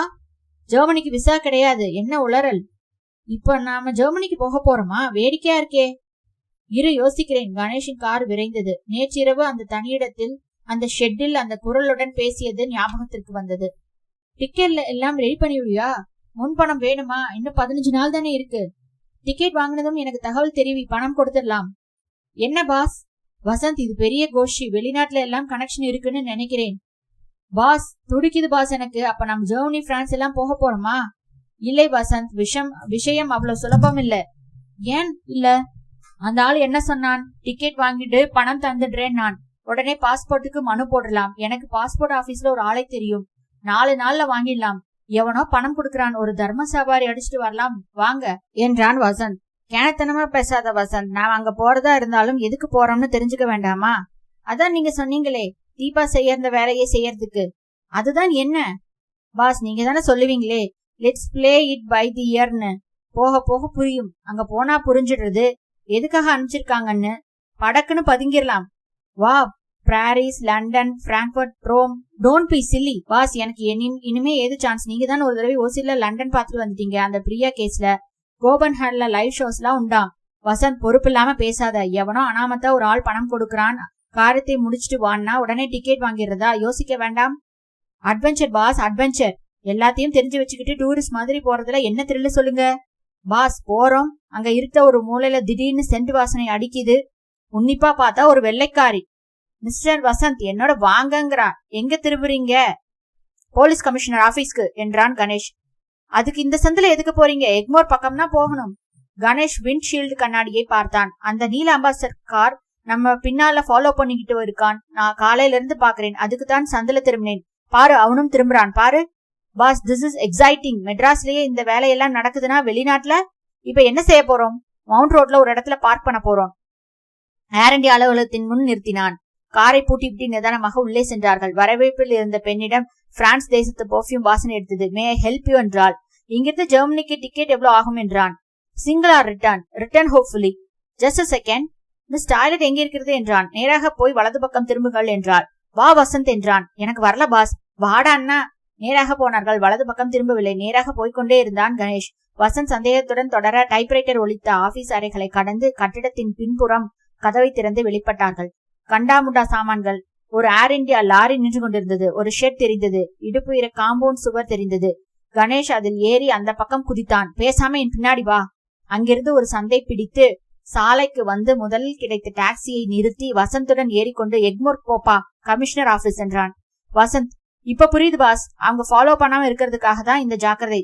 ஜெர்மனிக்கு போகத்தான் திருமணம் பண்ணிட்டு இருக்கீங்களாக்குன்னு நினைச்சேன். இன்னும் இல்லை என்றான். ராஜேந்திரன் சமீபத்தில் கோயம்புத்தூரிலிருந்து மாற்றலாகி சென்னை போலீஸில் உதவி கமிஷனராக சேர்ந்திருந்தார். கணேஷை பார்த்து, ஹலோ கணேஷ், பார்த்து ரொம்ப நாளாச்சு என்றார். கல்யாணம் பண்ணிக்கிட்டீங்களா? இல்ல, நேரம் வரல. ரொம்ப பிரபலமாயிட்டீங்க போல இருக்கே. எங்க இந்த பக்கம்? சும்மா பார்க்க வந்தேன்னு மட்டும் போய் சொல்லாதீங்க, ஏதாவது கேஸ் இருக்கும். இருக்குது ராஜேந்திரன், ஒரு பேப்பர் கொடுங்க முதல்ல. பேப்பரில் சில எண்களை எழுதினான். என்னது இது? இந்த நம்பர்கள்ல 10 ரூபாய் நோட்டுகள் எங்கேயாவது பேங்க்லயோ அல்லது வேற எங்கேயோ தென்பட்டுச்சுன்னா ட்ரேஸ் பண்ண முடியுமா?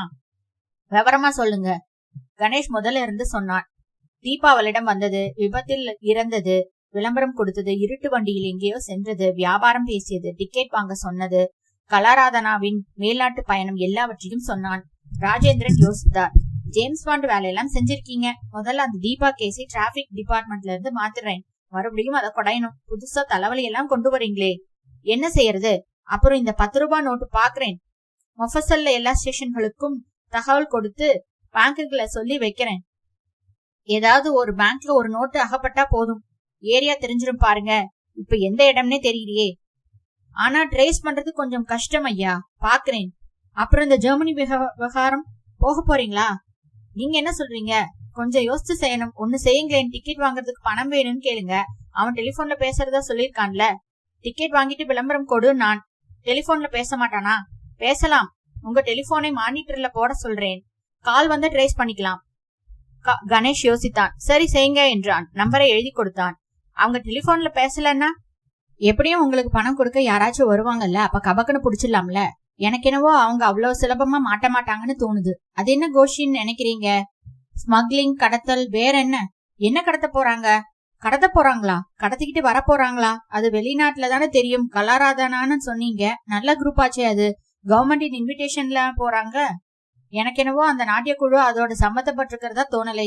அந்த பொண்ணு இவங்களோட கூட போற விஷயத்தை வச்சுக்கிட்டு அவளை எதுக்கோ பயன்படுத்திதான் பார்த்திருக்காங்க.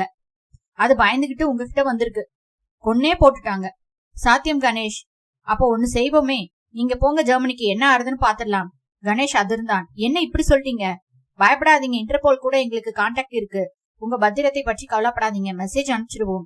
அங்க கான்டாக்ட் பண்றதுக்கு விவரங்கள் கொடுக்கிறோம். 15 நாள் இருக்கு. அதுக்குள்ளார இவங்களை இங்கேயே பிடிக்க முடிஞ்சதுன்னா சரி. நீங்க எதுக்கும் பாஸ்போர்ட்டுக்கு மனு போட்டு டிக்கெட் வாங்கி வச்சுக்கோங்க. அவன் சொன்னபடியே விளம்பரம் கொடுத்து பணத்தை வாங்கிருங்க. பணத்தை எந்த மாதிரி உங்ககிட்ட சேர்ப்பிக்க போறான்னு பாக்கலாம்.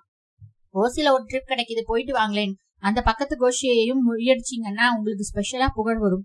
தங்கத்துல மெடல் செய்து போடுறோம். நீங்களும் போறீங்களா மிஸ்டர் வசந்த்? நான் இல்லாமையா? என்ன பாஸ்? கணேஷ் யோசித்து, இவனும் வரட்டும், 2 ஆள் போறது பெட்டர்னு தோன்றது. பாஸ்போர்ட் கிடைக்கிறதுல தகராறு இருந்தா சொல்லுங்க, என்னால ஹெல்ப் பண்ண முடியும். தேவைப்படுதுன்னா சொல்றேன். நீங்க எப்படி இங்க வந்தீங்க? அவங்க உங்க காரை ஃபாலோ பண்ணினாலும் பண்ணிருப்பாங்களே. ஃபாலோ பண்ணினாங்க. ஏர் இந்தியாவுல காரை நிறுத்திட்டு பின்பக்கமா சுவர் ஏறி குதிச்சு டாக்ஸி பிடிச்சு வந்திருக்கோம். Very good. இப்ப அதே வழியா திரும்பி போயிடுங்க. டெலிபோன் பண்ணுங்க. எனக்கு ஏதாவது புதுசா டெவலப்மெண்ட்ஸ்ல இருந்ததுன்னா டிக்கெட் வாங்கினதும் தேதி விவரங்களை எனக்கு தெரியப்படுத்துங்க. இன்டர்போலுக்கு தகவல் தந்துருவோம். உங்களுக்கு மறைமுகமா பாதுகாப்பு கிடைக்கும். குட் லக் என்று கை குலுக்கினார் ராஜேந்திரன். கணேஷும் வசந்தும் டாக்ஸி பிடித்து வந்த வழியே திரும்பி ஏர் இந்தியா அலுவலகத்தின் பின்வாசலில் நுழைந்து மறுபடியும் அந்த பெண்ணிடம் சென்றார்கள். எங்கே போய்விட்டீர்கள் இத்தனை நேரம் என்று புன்னகைத்தாள் அந்த பெண்.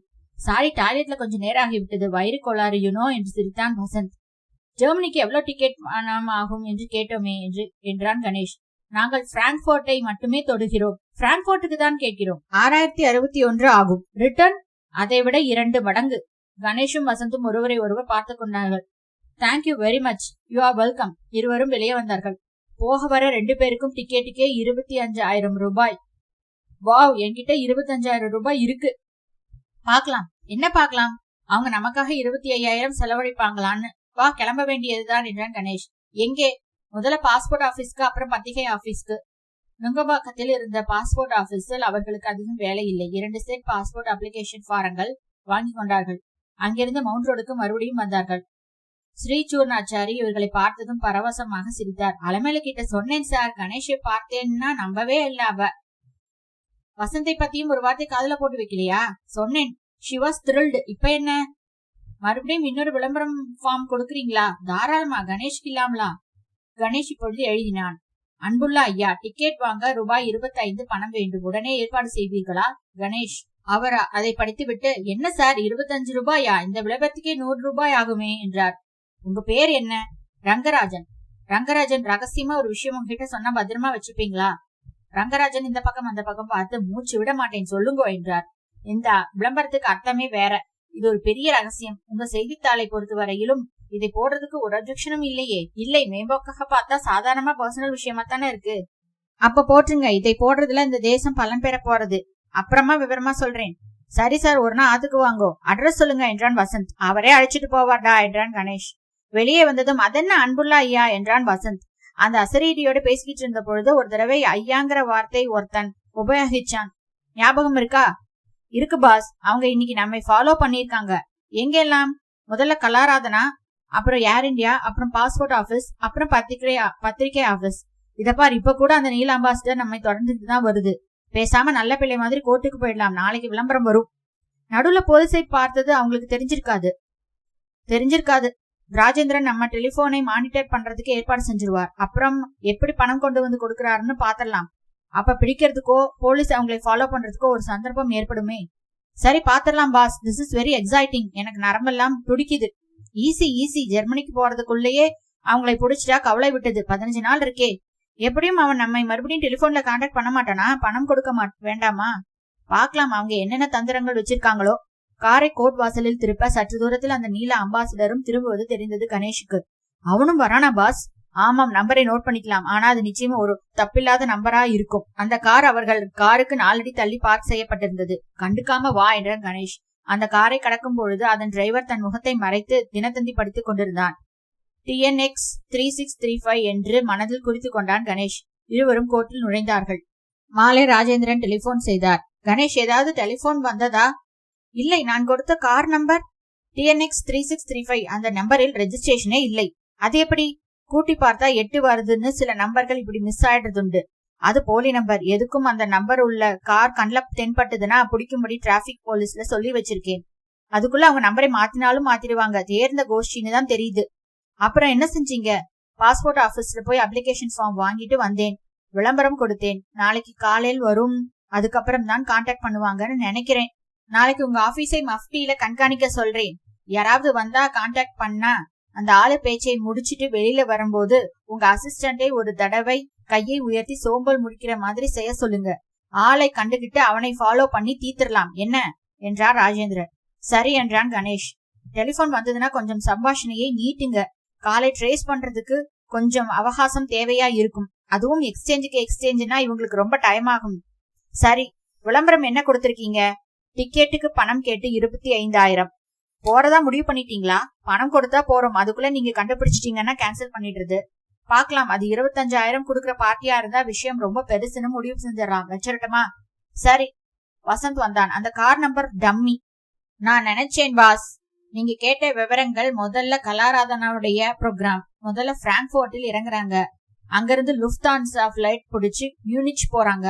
அங்க ஒரு பெர்ஃபார்மன்ஸ். 2 நாள் தங்கி இருந்து அப்புறம் பாரிஸ்ல 4 நாள். பாரிஸ்ல ஒரு நிகழ்ச்சி. அதுக்கப்புறம் லண்டன். அதுல எந்த இடத்துல அந்த குற்றம் நிகழப்போகுது? கடவுளுக்கு தான் வெளிச்சம். நாம கூட அதே மாதிரி டூர் ப்ரோக்ராம் போட வேண்டியதுதான். முதல்ல பணம் வரட்டும் வசந்த், அதுக்கப்புறம் யோசிக்கலாம். பாஸ்போர்ட் ஆபீஸ்ல பேசிட்டேன். பாஸ்போர்ட் பத்தி கவலை இல்ல. ஜெர்மனிக்கு விசா வேண்டாம். பாரிஸ்க்கு ஏர்போர்ட்லயே 2 நாளைக்கு டூரிஸ்ட் விசா தருவாங்களாம். லண்டனுக்கு ஹை கமிஷனர்ல முன்னாடியே வாங்கிக்கலாம். உங்க பழைய பாஸ்போர்ட் இன்னும் வேலிடா இருக்கு. விசா மட்டும் மறுபடியும் வாங்கிக்கணும். எனக்கு புது பாஸ்போர்ட் வாங்கணும். நானும் உண்டு இல்ல என்றான் வசந்த். உண்டு. இதை என்னால தனியா சமாளிக்க முடியாது. உதைப்பட்டா கூட பாதியா விரிச்சுக்கலாம் பாரு என்றான் கணேஷ். உங்க மேல யாராவது கை வைக்க விடுவேனா? கராத்தே எதுக்கு கத்து வச்சிட்டு இருக்கேன்? நீ கத்துண்டு கராத்தே போதாது. டெலிபோன் அடித்தது. கணேஷ் ஆர்வத்துடன் எடுத்தான். ஸ்ரீனிவாச கோபாலன் இருக்காரா? Wrong number. இது ஸ்ரீனிவாச கோபாலன் நம்பர் இல்ல. இல்ல, இது சென்ட்ரல் ஸ்டேஷன். சாரி வைத்தான். ஸ்ரீனிவாச கோபாலனாம் சே என்று சலித்தான் கணேஷ். மறுதினம் அந்த விளம்பரம் செய்தித்தாளில் வந்தது. கணேஷுக்கு அன்றைக்கு கோர்ட்டில் வேலை இல்லை. கோபாலாச்சாரியாரின் வேண்டுகோளில் கேஸ் அர்ஜென்ட் ஆகி அடுத்த மாதத்திற்கு போஸ்ட் ஆகியிருந்தது. ஏறக்குறைய நாள் முழுவதும் தன் ஆபீஸிலேயே இருந்தான். டெலிபோன் வரும் என்று காத்துக்கொண்டு வரவில்லை. ராஜேந்திரன் 2 தடவை டெலிபோன் செய்தார். ஆபீஸுக்கு வெளியே டீ கடையில் மஃப்டியில் ஒரு போலீஸ் ஆசாமி காத்திருந்தான். டெலிபோன் மூலம் அவர்கள் இனி அவனுடன் தொடர்பு கொள்ளப் போவதில்லை என்பது ஏறக்குறைய உறுதியாகிவிட்டது. மிகுந்த ஜாக்கிரதையுள்ளவர்கள் என்பது தெரிந்தது. இதுவரை அவன் அவர்களில் ஒருவரை கூட பார்த்ததில்லை. ஏதோ இருட்டில் சென்றார்கள், பேசினார்கள், வந்தார்கள். எல்லாம் களவு போலத்தான் இருந்தது. அல்லது அடிப்படையாக ஏதாவது தப்பு செய்து விட்டேனோ? தப்பு செய்து அவன் சும்மா எல்லாம் தெரியும் என்று கதை விட்டிருக்கிறான் என்று கண்டுபிடித்து விட்டார்களோ? ஒன்றுமே புரியவில்லை கணேஷுக்கு. மறுதினமும் மாலை வரை ஒன்றும் நிகழவில்லை. வாசலில் அந்த போலீஸ் ஆசாமி காத்திருந்தான். டெலிபோன் எதுவும் வரவில்லை. வசந்த் பாஸ்போர்ட் ஆபீஸ் போய் வந்தான். 2 கட்சிக்காரர்கள் வந்தார்கள். கலாராதனாவின் வெளிநாட்டு பயணம் பற்றிய செய்தித்தாள்களில் ஒரு ஓரத்தில் வந்தது. வேறு எதுவும் விசேஷமாக நிகழவில்லை. அவ்வளவுதான் பாஸ், எங்கேயோ தப்பு நேர்ந்து போச்சு. ஒண்ணு அவங்க டிக்கெட் வாங்குங்கன்னு சொன்னது வேற இடத்துக்கா இருக்கலாம், அல்லது அவங்களுக்கு 25,000 ரூபாய் கொடுத்து 2 பேருக்கு டிக்கெட் எடுக்க இஷ்டமில்லையோ என்னவோ. எப்படியோ ஏதாவது தகவல் சொல்லித்தானே ஆகணும். தகவலே இல்லையே. கிணத்துல கல்லை போட்டாப்புல இருக்கே. அவ்வளவுதான் பாஸ், ஆட்டம் க்ளோஸ். ஏதோ ஓசில ஒரு ட்ரிப் கிடைக்கும்னு சப்பு கொட்டிட்டு இருந்தேன், உதச்சிருச்சு. மாலை தபாலில் கணேஷுக்கு வந்திருந்த கடிதங்களை ஒவ்வொன்றாக பிரித்தான். பார் அசோசியேஷனிலிருந்து, செஞ்சுரி கிளப்பில் இருந்து, ஆபீஸ் எலக்ட்ரிசிட்டி பில். அப்புறம் இது என்ன?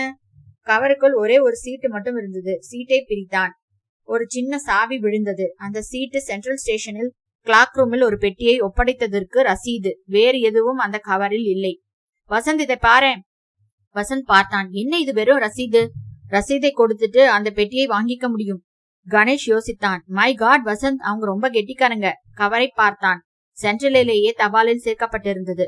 சாவி அனுப்பிச்சிருக்கான். என்ன அர்த்தம்? பெட்டியை வாங்கிக்க தரன்னு அர்த்தம்.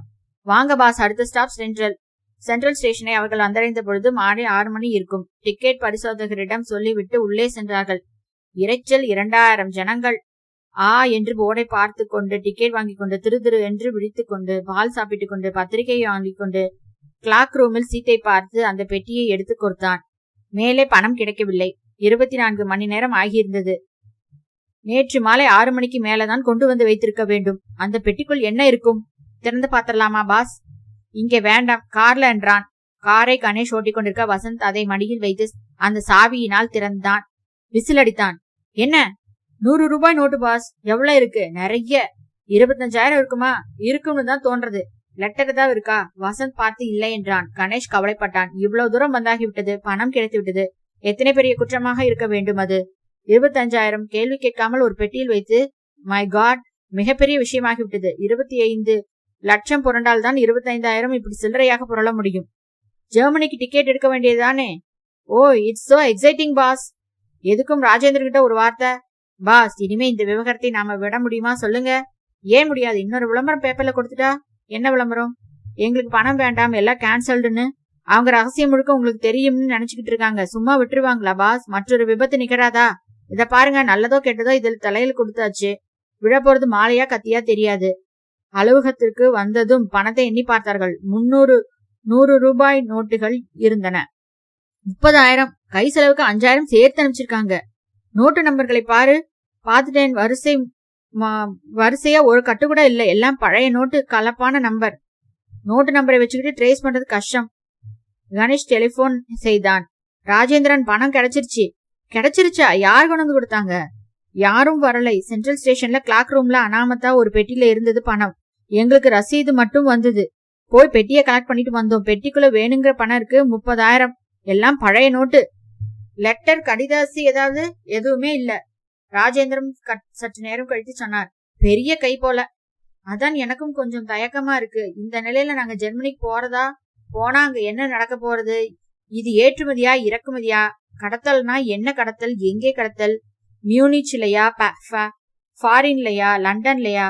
ஒண்ணுமே தெரியாம கண்ணை கட்டி காட்டுல விட்டாப்புல போறதுல என்ன பிரயோஜனம்? செய்ய வேண்டிய காரியத்தை பத்தி அவங்க ஒண்ணுமே சொல்லலையா? நான் தான் எல்லாம் தெரியும் சொல்லிட்டனே. வினோதமான கேசியா இது. அரூபமான ஒன்னை எதிர்பார்த்துக்கிட்டு மேற்கே போறது. ஆனா விவகாரம் என்னவோ பெரிய விவகாரம்னு தெரியுது. 30,000 எப்படி இவ்வளவு சுலபமா பொருளதுன்னா? கணேஷ், ஒன்னு கேட்கட்டுமா உங்களை? என்ன ராஜேந்திரன்? கொஞ்சம் தீர செயல்களுக்காக நீங்க தயாரா இருங்க. கொஞ்சம் அபாயகரமான செயல்களுக்கும். தயார் இல்லையோ, இதுல கொஞ்சம் அகக்கால் வச்சுட்டோமோ? அப்ப போயிட்டு வாங்க. போய் என்ன செய்யறது? இது வரைக்கும் என்ன செஞ்சீங்க? உங்களை அறியாமத்தானே எல்லாம் நேர்ந்தது. அதே போல மத்த விஷயங்களும் நடந்துரும். நிச்சயமா நீங்க வர விவரத்தை மேல்நாட்டுல அவங்க ஆளுகளுக்கு தகவல் தெரிஞ்சிருப்பாங்க. அவங்க அங்கே உங்களை கான்டாக்ட் பண்ணுவாங்க. நடக்கிறது நடக்கும். ஆனா இதுல ஒண்ணு மிஸ்ஸிங். மேல்நாட்டுல யாராவது என்னை தொடர்பு கொள்றாங்கன்னே வச்சுக்கோங்க. அவங்களுக்கு நான் என்ன பதில் சொல்வேன்? பாச்சா காட்டுங்க. ராஜேந்திரன், நான் செத்தா இந்த ஊர்ல தான் சாகணும்னு விரும்புறேன். எங்கேயோ வெளிதேசத்துல வாய்க்கால அனாதை பிணமா கிடக்க விரும்பல. அப்படியெல்லாம் நடக்க விட்டுறதா? நான் தான் சொன்னேனே, இன்டர்போல் வழியா செய்தி சொல்லி அந்தந்த தேசத்து போலீஸ் உங்களுக்கு பாதுகாவல் நிச்சயம் தரும். அவங்களுக்கும் இந்த கேஸ்ல நிச்சயம் இன்ட்ரெஸ்ட் இருக்கும். குற்றத்தோட மற்ற பாதி மேற்கேயும் நடக்க போறது இல்ல. சரிதான், ஆனா குற்றம் என்னன்னே தெரியலையே, அதுதானே சிக்கல். அப்ப போறீங்களா? போய் தொலைக்கிறேன். அந்த 10 ரூபாய் நோட்டுகளை பாத்தீங்களா? எல்லா ஸ்டேஷன்களுக்கும் நம்பர்களை அனுப்பியிருக்கேன். எல்லா பேங்குகளுக்கும் செய்தி போயிருக்கு. பேங்குக்காரங்க ஒத்துழைக்கணும். ஒவ்வொரு பேங்க்லயும் தினம் எத்தனையோ 10 ரூபாய் நோட்டு புழங்கும். அதுல இந்த நம்பரை ஞாபகம் வச்சுக்கிட்டு ஸ்ரத்தையா அந்த கேஸ் கிளார்க்குங்க பார்ப்பாங்களான்ங்கிறது சந்தேகம். எதுக்கும் சொல்லி வச்சிருக்கோம். அந்த 10 ரூபாய் நோட்டுகளை விட்ட வேற எதுவுமே இல்லையே. பார்க்கலாம், நீங்க டிக்கெட் வாங்கிடுங்க, பயப்படாதீங்க என்றார் ராஜேந்திரன். பயப்படாதீங்கன்னு சுலபமா சொல்லிட்டீங்க, புளிய கரைக்குது. உங்களுக்கா கணேஷ்? நம்ப மாட்டேன் நான். அம்மா வீடு எங்கேன்னு சின்ன பிள்ளையில ஒரு விளையாட்டு உண்டு தெரியுமா? இன்னும் கொஞ்ச தூரமா? 5000 மைல். Good night. வேற ஏதாவது வேணும்னா போன் பண்ணுங்க. Good night. வசந்த் கணேஷையே பார்த்து கொண்டிருந்தான். பயப்படாதீங்க பாஸ், நான் எதுக்கு இருக்கேன்? நீயா? உன்னை நம்பினா ஒரு காரியம் நடக்குமா? அதுவும் வெளிநாட்டுல. இங்கேயே பெண்கள்லாம் உனக்கு ஒரு சபலம், அங்கே கரை காணாம பெண்கள், அதுவும் ஒவ்வொருத்தையும் நல்லா அழகா இருப்பாங்க. வசந்த், கவலையா இருக்கு எனக்கு. நோன் ஒரி பாஸ், நான் ஓய்வு நேரத்தையும் பிசினஸையும் கலக்கவே மாட்டேன். நாளைக்கு காலையில முதல் காரியமா பாஸ்போர்ட் ஆபீஸ்க்கு போயிட்டு வசந்த் டிக்கெட் எல்லாம் வாங்கின அப்புறம் ஒரு விளம்பரம் கொடுக்க போறேன். வாங்கியாச்சு. வேற ஏதாவது செய்தி இருக்கான்னு கேட்டு அவங்க ஒரு தடவை டெலிபோன் செஞ்சா கூட புடிச்சிடலாமே. பாஸ், உங்களுக்கு என்ன நட்சத்திரம்? ஜோசிய புத்தகம் வேற பார்க்க ஆரம்பிச்சியா? மகா சிம்மராசி. வெரி குட் என்று அந்த ஜோசிய பத்திரிகையை பெருத்து படித்தான். கிரக நிலையை பார்க்கும் பொழுது சிரமங்களும் சோதனைகளும் இருந்து கொண்டே இருக்கும். ஆனாலும் தாங்க முடியாத அளவுக்கு எந்த தீங்கும் சம்பவித்து விடாது. அவ்வப்போது சிரமங்களுக்கு நிவாரணம் ஏற்படவே செய்யும். சமயத்தில் உதவி கிடைக்கும். விசேடமான புத்தி கூர்மை அவ்வப்பொழுது உங்களுக்கு உறுதுணையாக இருந்து காப்பாற்றும். எப்படி? ஜோசியம் பார்த்துதானே செய்ய வேண்டிய வேலை இது. சரியாக ஒரு வாரத்தில் அவர்கள் பாஸ்போர்ட் ஏற்பாடுகள் நிறைவேற்றி டிக்கெட் வாங்கிவிட்டார்கள். அந்த நாட்களில் எதிர்த்தரப்பிலிருந்து எந்த விதமான செய்தியும் இல்லை. செய்தித்தாள்களில் மற்றொரு விளம்பரம் கொடுத்தார்கள். டிக்கெட் வாங்கி ஆகிவிட்டது, வேற ஏதாவது செய்தி இருக்கிறதா என்று. டைப்படித்து ஒரு கடிதம் வந்தது. டிக்கெட் வாங்கிவிட்டது தெரியும், முன்னேற்பாடுகளில் ஒரு மாறுதலும் இல்லை, வேறு செய்தி எதுவும் இல்லை, குட் லக் என்று. அந்த கடிதத்தை ராஜேந்திரனிடம் அனுப்பி வைத்தான். ராஜேந்திரன் அதிலிருந்து அதிகம் அறிந்து கொள்ள முடியாது என்று சொல்லிவிட்டார். கணேஷும் வசந்தும் அந்த வினோதமான பிரயாணத்தை மேற்கொள்வது ஊர்ஜிதமாகிவிட்டது. பிரான்சிற்கும் இங்கிலாந்திற்கும் விசா இங்கேயே வாங்கி கொண்டு விட்டார்கள். கணேஷ் தன் உலன் சூட்டை ட்ரை கிளீனிங் கொடுத்தான். வசந்த் மேகத்தில் சஞ்சாரம் செய்தான். சென்னையில் மழை பெய்தது. வசந்த் ஓசியாக தன் நண்பனிடமிருந்து ஓவர் கோட் வாங்கி கொண்டான். சிற்றுண்டி சாமான்கள் வாங்கி கொண்டான். ரிசர்வ் பேங்க் தரும் அந்நிய செலாவணி போதாது என்று பட்டது. ராஜேந்திரன் வெளிநாடுகளில் அதற்கு ஏற்பாடு செய்கிறேன் என்றார். கணேஷ் தான் படிக்க நினைத்து படிக்க நேரம் கிட்டாத 4-5 புத்தகங்களை தேர்ந்தெடுத்தான். 14ஆம் தேதி அவர்கள் புறப்பட்டார்கள். புதன்கிழமை இரவு அகாலத்தில் மீனம்பாக்கத்தில் கணேஷும் வசந்தும் ஜாம்போ ஜெட் ஏறினார்கள். பம்பாய் சென்று அங்கிருந்து நடுராத்திரி புறப்பட்டு மேற்கே செல்லும் விமானம். வசந்த் விமானத்தில் நுழைந்ததுமே விசிலெடுத்தான். முழுசா ஒரு கல்யாணம் பண்ணலாம் போல இருக்கே, அவ்வளோ இடம் இருக்கே. சினிமா தியேட்டர் போல வரிசையாக இருந்த சீட்களில் பிளேனின் மத்திய பாகத்தில் அவர்கள் இருவருக்கும் இடம் போட்டிருந்தார்கள். வசந்த் நின்று கொண்டே சுற்றுமுற்றும் பார்த்தான். என்ன பிளேன்ல இப்படி எல்லாம் பராக் பார்க்க கூடாது. இல்ல பாஸ், அந்த கலாராதனா குரூப் வந்தாச்சான்னு பாக்குறேன். நிச்சயம் வருவா, கவலைப்படாதே. அவங்க வரதுனாலதான் நாம போறோம். அவங்களை போய் சந்திச்சு சின்னதா ஒரு ஹலோ சொல்லிட்டு வந்துட்டுமா? அதுக்கெல்லாம் நிறைய அவகாசம் இருக்கு. ஹோஸ்டஸ் வந்து வசந்தை புன்னகையுடன் அதட்டி உட்கார சொன்னான். அங்கொன்றும் இங்கொன்றுமாக தலைத்தில் தெரிந்தன. பம்பாயில் நிரம்பும் என்று தோன்றியது. கணேஷ் தன் புத்தகங்கள் ஒன்றில் ஆழ்ந்தான். அதோ வந்துட்டாங்க பாருங்க பாஸ் என்று வசந்த் சொன்னவுடன் கணேஷ் நிமிர்ந்து பார்த்தான். கலாராதனாவின் 8 பெண்கள், டவும் சகராக தோன்றமளித்த நட்டுவனார் மற்றும் சில சில்லறை ஆசுமிகள், புதிதாக பேண்ட் அணிகிறவர்கள். ஒரே கோலாகலமும் உற்சாகமாக வரிசையாக உட்கார்ந்தார்கள். அந்த ரேணுகாதான் குழுவின் கேப்டன் என்று தெரிந்தது. சுபாவமாகவே அதட்டும் குணம் கொண்டிருந்த அந்த துடி இந்த பிரத்யேக பிரயாணத்தில் நிஜமாகவே எல்லா பொறுப்பும் என்னுடையது என்று அரசாண்டு கொண்டிருந்தாள். அந்த பெண்கள் ஒன்றுக்கு போவதற்கு கூட அவளை கேட்டுக்கொண்டுதான் போக வேண்டும் என்று தோன்றியது. சரியான அள்ளிராணி என்றான் வசந்த். யாரு? ரேணுகாதான். ரேணுகா யாரு? அதுதான் கலாராதனா. பாஸ், நான் போய் அறிமுகம் செஞ்சுக்கலாமா? டேக் ஆஃப் ஆகட்டும், அப்புறமா. அந்த ராட்சச விமானம் எக்கச்சக்கமாக இறை விழுங்கின மலைப்பாம்பு போல மெல்ல ஊர்ந்து திரும்பி அதுவாகவே பறக்க போகிறது என்ற ரீதியில் டேக் ஆஃப் ஓட்டத்தை தொடங்கியது. பிரயாணிகள் பலு அதிகமில்லாததால் ரன்வேயின் பெயர் பாதிக்கு முன்னமேயே அந்த ராட்சச பறவை விண்ணுயர்ந்தது. சென்னை பூரா இலவசமாக வைரங்கள் இறைந்திருந்தன. விமானத்தில் சீட் பெல்ட் விளக்குகள் அணைய பணிப்பெண்கள் மறுபடியும் புன்னகை செய்ய துவங்க கணேஷ் எழுந்தான். எங்கே பாஸ்? ரேணுகா. நானும் வரட்டுமா? வேண்டாம், அப்புறம். கணேஷ் ரேணுகா உட்கார்ந்திருந்த வரிசைக்கு சென்று ஹலோ என்றான். ஒரு கணம் ரேணுகா திடுக்கிட்டு அவன் அடையாளத்தை ஞாபகத்தில் தேட, நான் கணேஷ், லாயர். அன்னைக்கு தீபாவை பத்தி விசாரிச்சுட்டு வந்தேனே. ஓஎஸ் ஞாபகம் இருக்கு. நீங்க? நானும் பிராங்க்பர்ட் வரேன். அப்படியா? நாங்க உடனே அங்கிருந்து மியூனிச் போறோம். நாங்களும் மியூனிச் வரோம். How nice. அங்க என்ன? ஒரு காரியமா போறோம். நாங்க டான்ஸ் நிகழ்ச்சிக்கு போறோம். தெரியும். Munich, Paris, London. தெரியும். ரேணுகா நடன உடை இல்லாமல் சட்டை அணிந்திருந்தாள். சிக்கனமாக மேக்கப் அணிந்திருந்தாள். ஓரத்தில் ஜெல்பா நன்றாக சப்பனம் கட்டி உட்கார்ந்து வெளியே ஏதாவது புள்ளி தெரிகிறதா என்று வேடிக்கை பார்த்து கொண்டிருந்தான். மியூனிச்ல உங்க நிகழ்ச்சிக்கு வந்தாலும் வருவேன் என்றான் கணேஷ். அப்படியே சந்தோஷம். வசந்த் வந்து இருந்து கொண்டு ஹாய் என்றான். நீங்களும் வந்திருக்கீங்களா என்றாள் ரேணுகா. ஏன் உங்க டான்ஸை வெளிநாட்டுல கூட விடாம பார்க்க போறோம். அவ்வளவு பிரியம் எங்களுக்கு உங்க மேல. பூ சுத்தாதீங்க. நீங்க வேற எதுக்கோ போறீங்க. மிஸ்டர் கணேஷ் சொல்லிட்டார். உங்களை நான் QMCல பாத்திருக்கேன். உங்க பேர் லாவண்யாவா என்று உட்கார்ந்திருந்த ஒரு பெண்ணிடம் கேட்டான் வசந்த். ஆமாம் என்றால் இவள் திகைத்து. Hello Lavanya, I am Vasanth. Lavanya தன் சிநேகிதிகளை பார்த்து கொண்டு சிரித்தாள். ஹலோ. ரேணுகா குறுக்கே வெட்டி, வெல், உங்களை சந்திச்சல சந்தோஷம். அப்புறம் பார்க்கலாமா? வா Vasanth. Good bye Lavanya. Bye Vasanth. அவர்கள் திரும்ப வந்து உட்கார்ந்ததும், எங்கேடா படிச்ச வேற லாவண்யா? எப்படிடா பேரை கண்டுபிடிச்ச?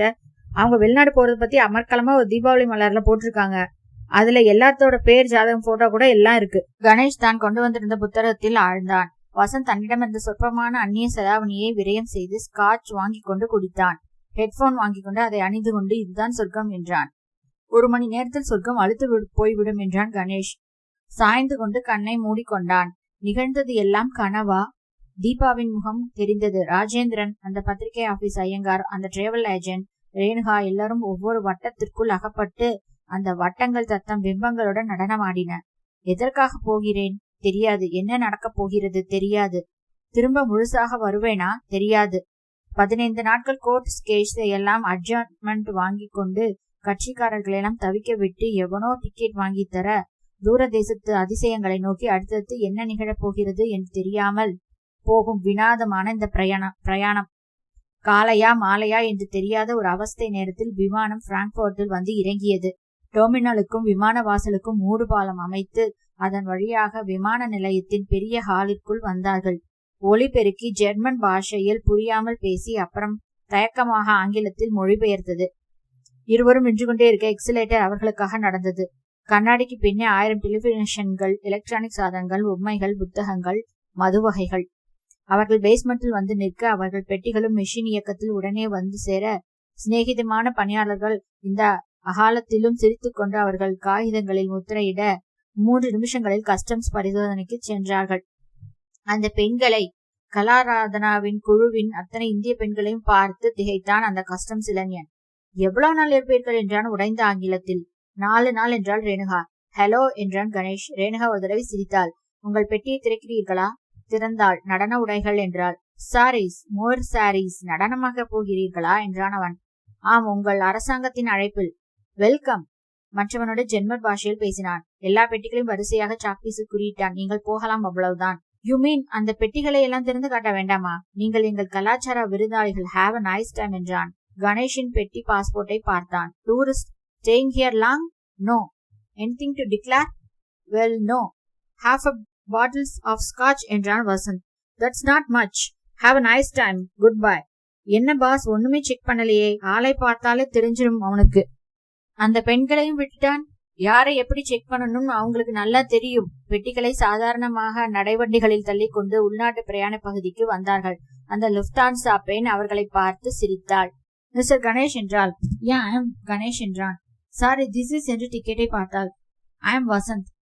அவள் முன் சின்ன டெலிவிஷன் திரை இணைக்கப்பட்ட டைப் இயந்திரம் போல ஒரு சாதனம் இருந்தது. அதில் அவள் விரல்கள் விளையாட டெலிவிஷனில் அவர்கள் இருவரின் பெயர்களும் தோன்ற அருகே ஒரு சின்ன சதுரம் பளிச்சு பளிச்சு என்றது. அவள் ஒரு டிராயரை திறந்து, உங்களுக்கு ஒரு மெசேஜ் இருக்கிறது என்று ஒரு கவரை அவர்களிடம் கொடுத்தாள். கேட் நம்பர் 9, இன்னும் அரை மணியில் உங்கள் மியூனிச் விமானம் புறப்பட்டுவிடும், வேகமாக செல்லுங்கள் என்றும் சொன்னார். நடக்கையில் அந்த உரையை பிரித்தான். ஹேர் கணேஷ், நல்வரவு. நீங்கள் தங்குவதற்கு பிரசிடென்ட் ஹோட்டலில் ஏற்பாடாகி இருக்கிறது. அங்கே பார்க்கலாம் என்று எழுதி அடியில் கையெழுத்து. புரியவில்லை. யாராது? போலீஸா என்றான் வசந்த். இல்லை, அவங்களா? போனாதான் தெரியும். இப்ப மணி என்ன தெரியலை, அதிகாலைன்னு நினைக்கிறேன். மேற்கே போக போக டைம் குறையும்ல. இப்ப தூங்குறதா முழிச்சுட்டு இருக்கிறதா ஒண்ணுமே புரியல. முதல் தடவையாக பிராங்க்பர்ட் விமான நிலையத்திற்கு வெளியே பார்க்க முடிந்தது. வானத்தில் வெளிச்சம் செயற்கையா இயற்கையா என்று கண்டுகொள்ள முடியவில்லை. டிராவலர்ஸ் செக்குகளை ஜெர்மன் மார்க்குகளாக மாற்றிக்கொண்டார்கள். 9ஆம் நம்பர் கேட்டில் நுழைவதற்கு முன்பு அவர்களை தீவிரமாக சோதனை செய்தார்கள். ஹைஜாக் பயம். அந்த சிறிய ஹாலில் அந்த கலாதாரண பெண்களும் அந்த மை எழுதிய ஆண் பிள்ளை வாத்தியக்காரர்களும் வரிசையாக உட்கார்ந்திருந்தார்கள். ஹலோ என்றான் ரேணுகாவை பார்த்து. மறுபடியும் சந்திக்கிறோம். நீங்களும் மியூனிச் வருகிறீர்களா? ஆம், சொன்னேனே. ஹலோ லாவண்யா. ஹலோ சேகர். நான் சேகர் இல்லை, வசந்த். நுழைவாசலில் பிளாஸ்டிக் உரைகளில் ரொட்டி துண்டும் கேக்கும் இருந்தன. பிரயாணிகள் விமானத்திற்கு செல்லும் பொழுது ஆளுக்கு ஒன்றாக பொறுக்கி கொண்டு சென்றார்கள். லுஃப்தான்சாவின் சின்ன விமானத்தில் அவர்கள் ஏறும் முன்பு முதல் தடவையாக குளிர் அவர்களை தாக்கியது. அதுவரை வெளியே என்ன நடக்கிறது, என்ன சீதோஷணம் என்ற பிரஜையே இல்லாமல் இருந்துவிட்டு இப்பொழுது வினோத தேசத்தின் புதிய குளிர் அவர்களை எலும்பில் தொட்டது.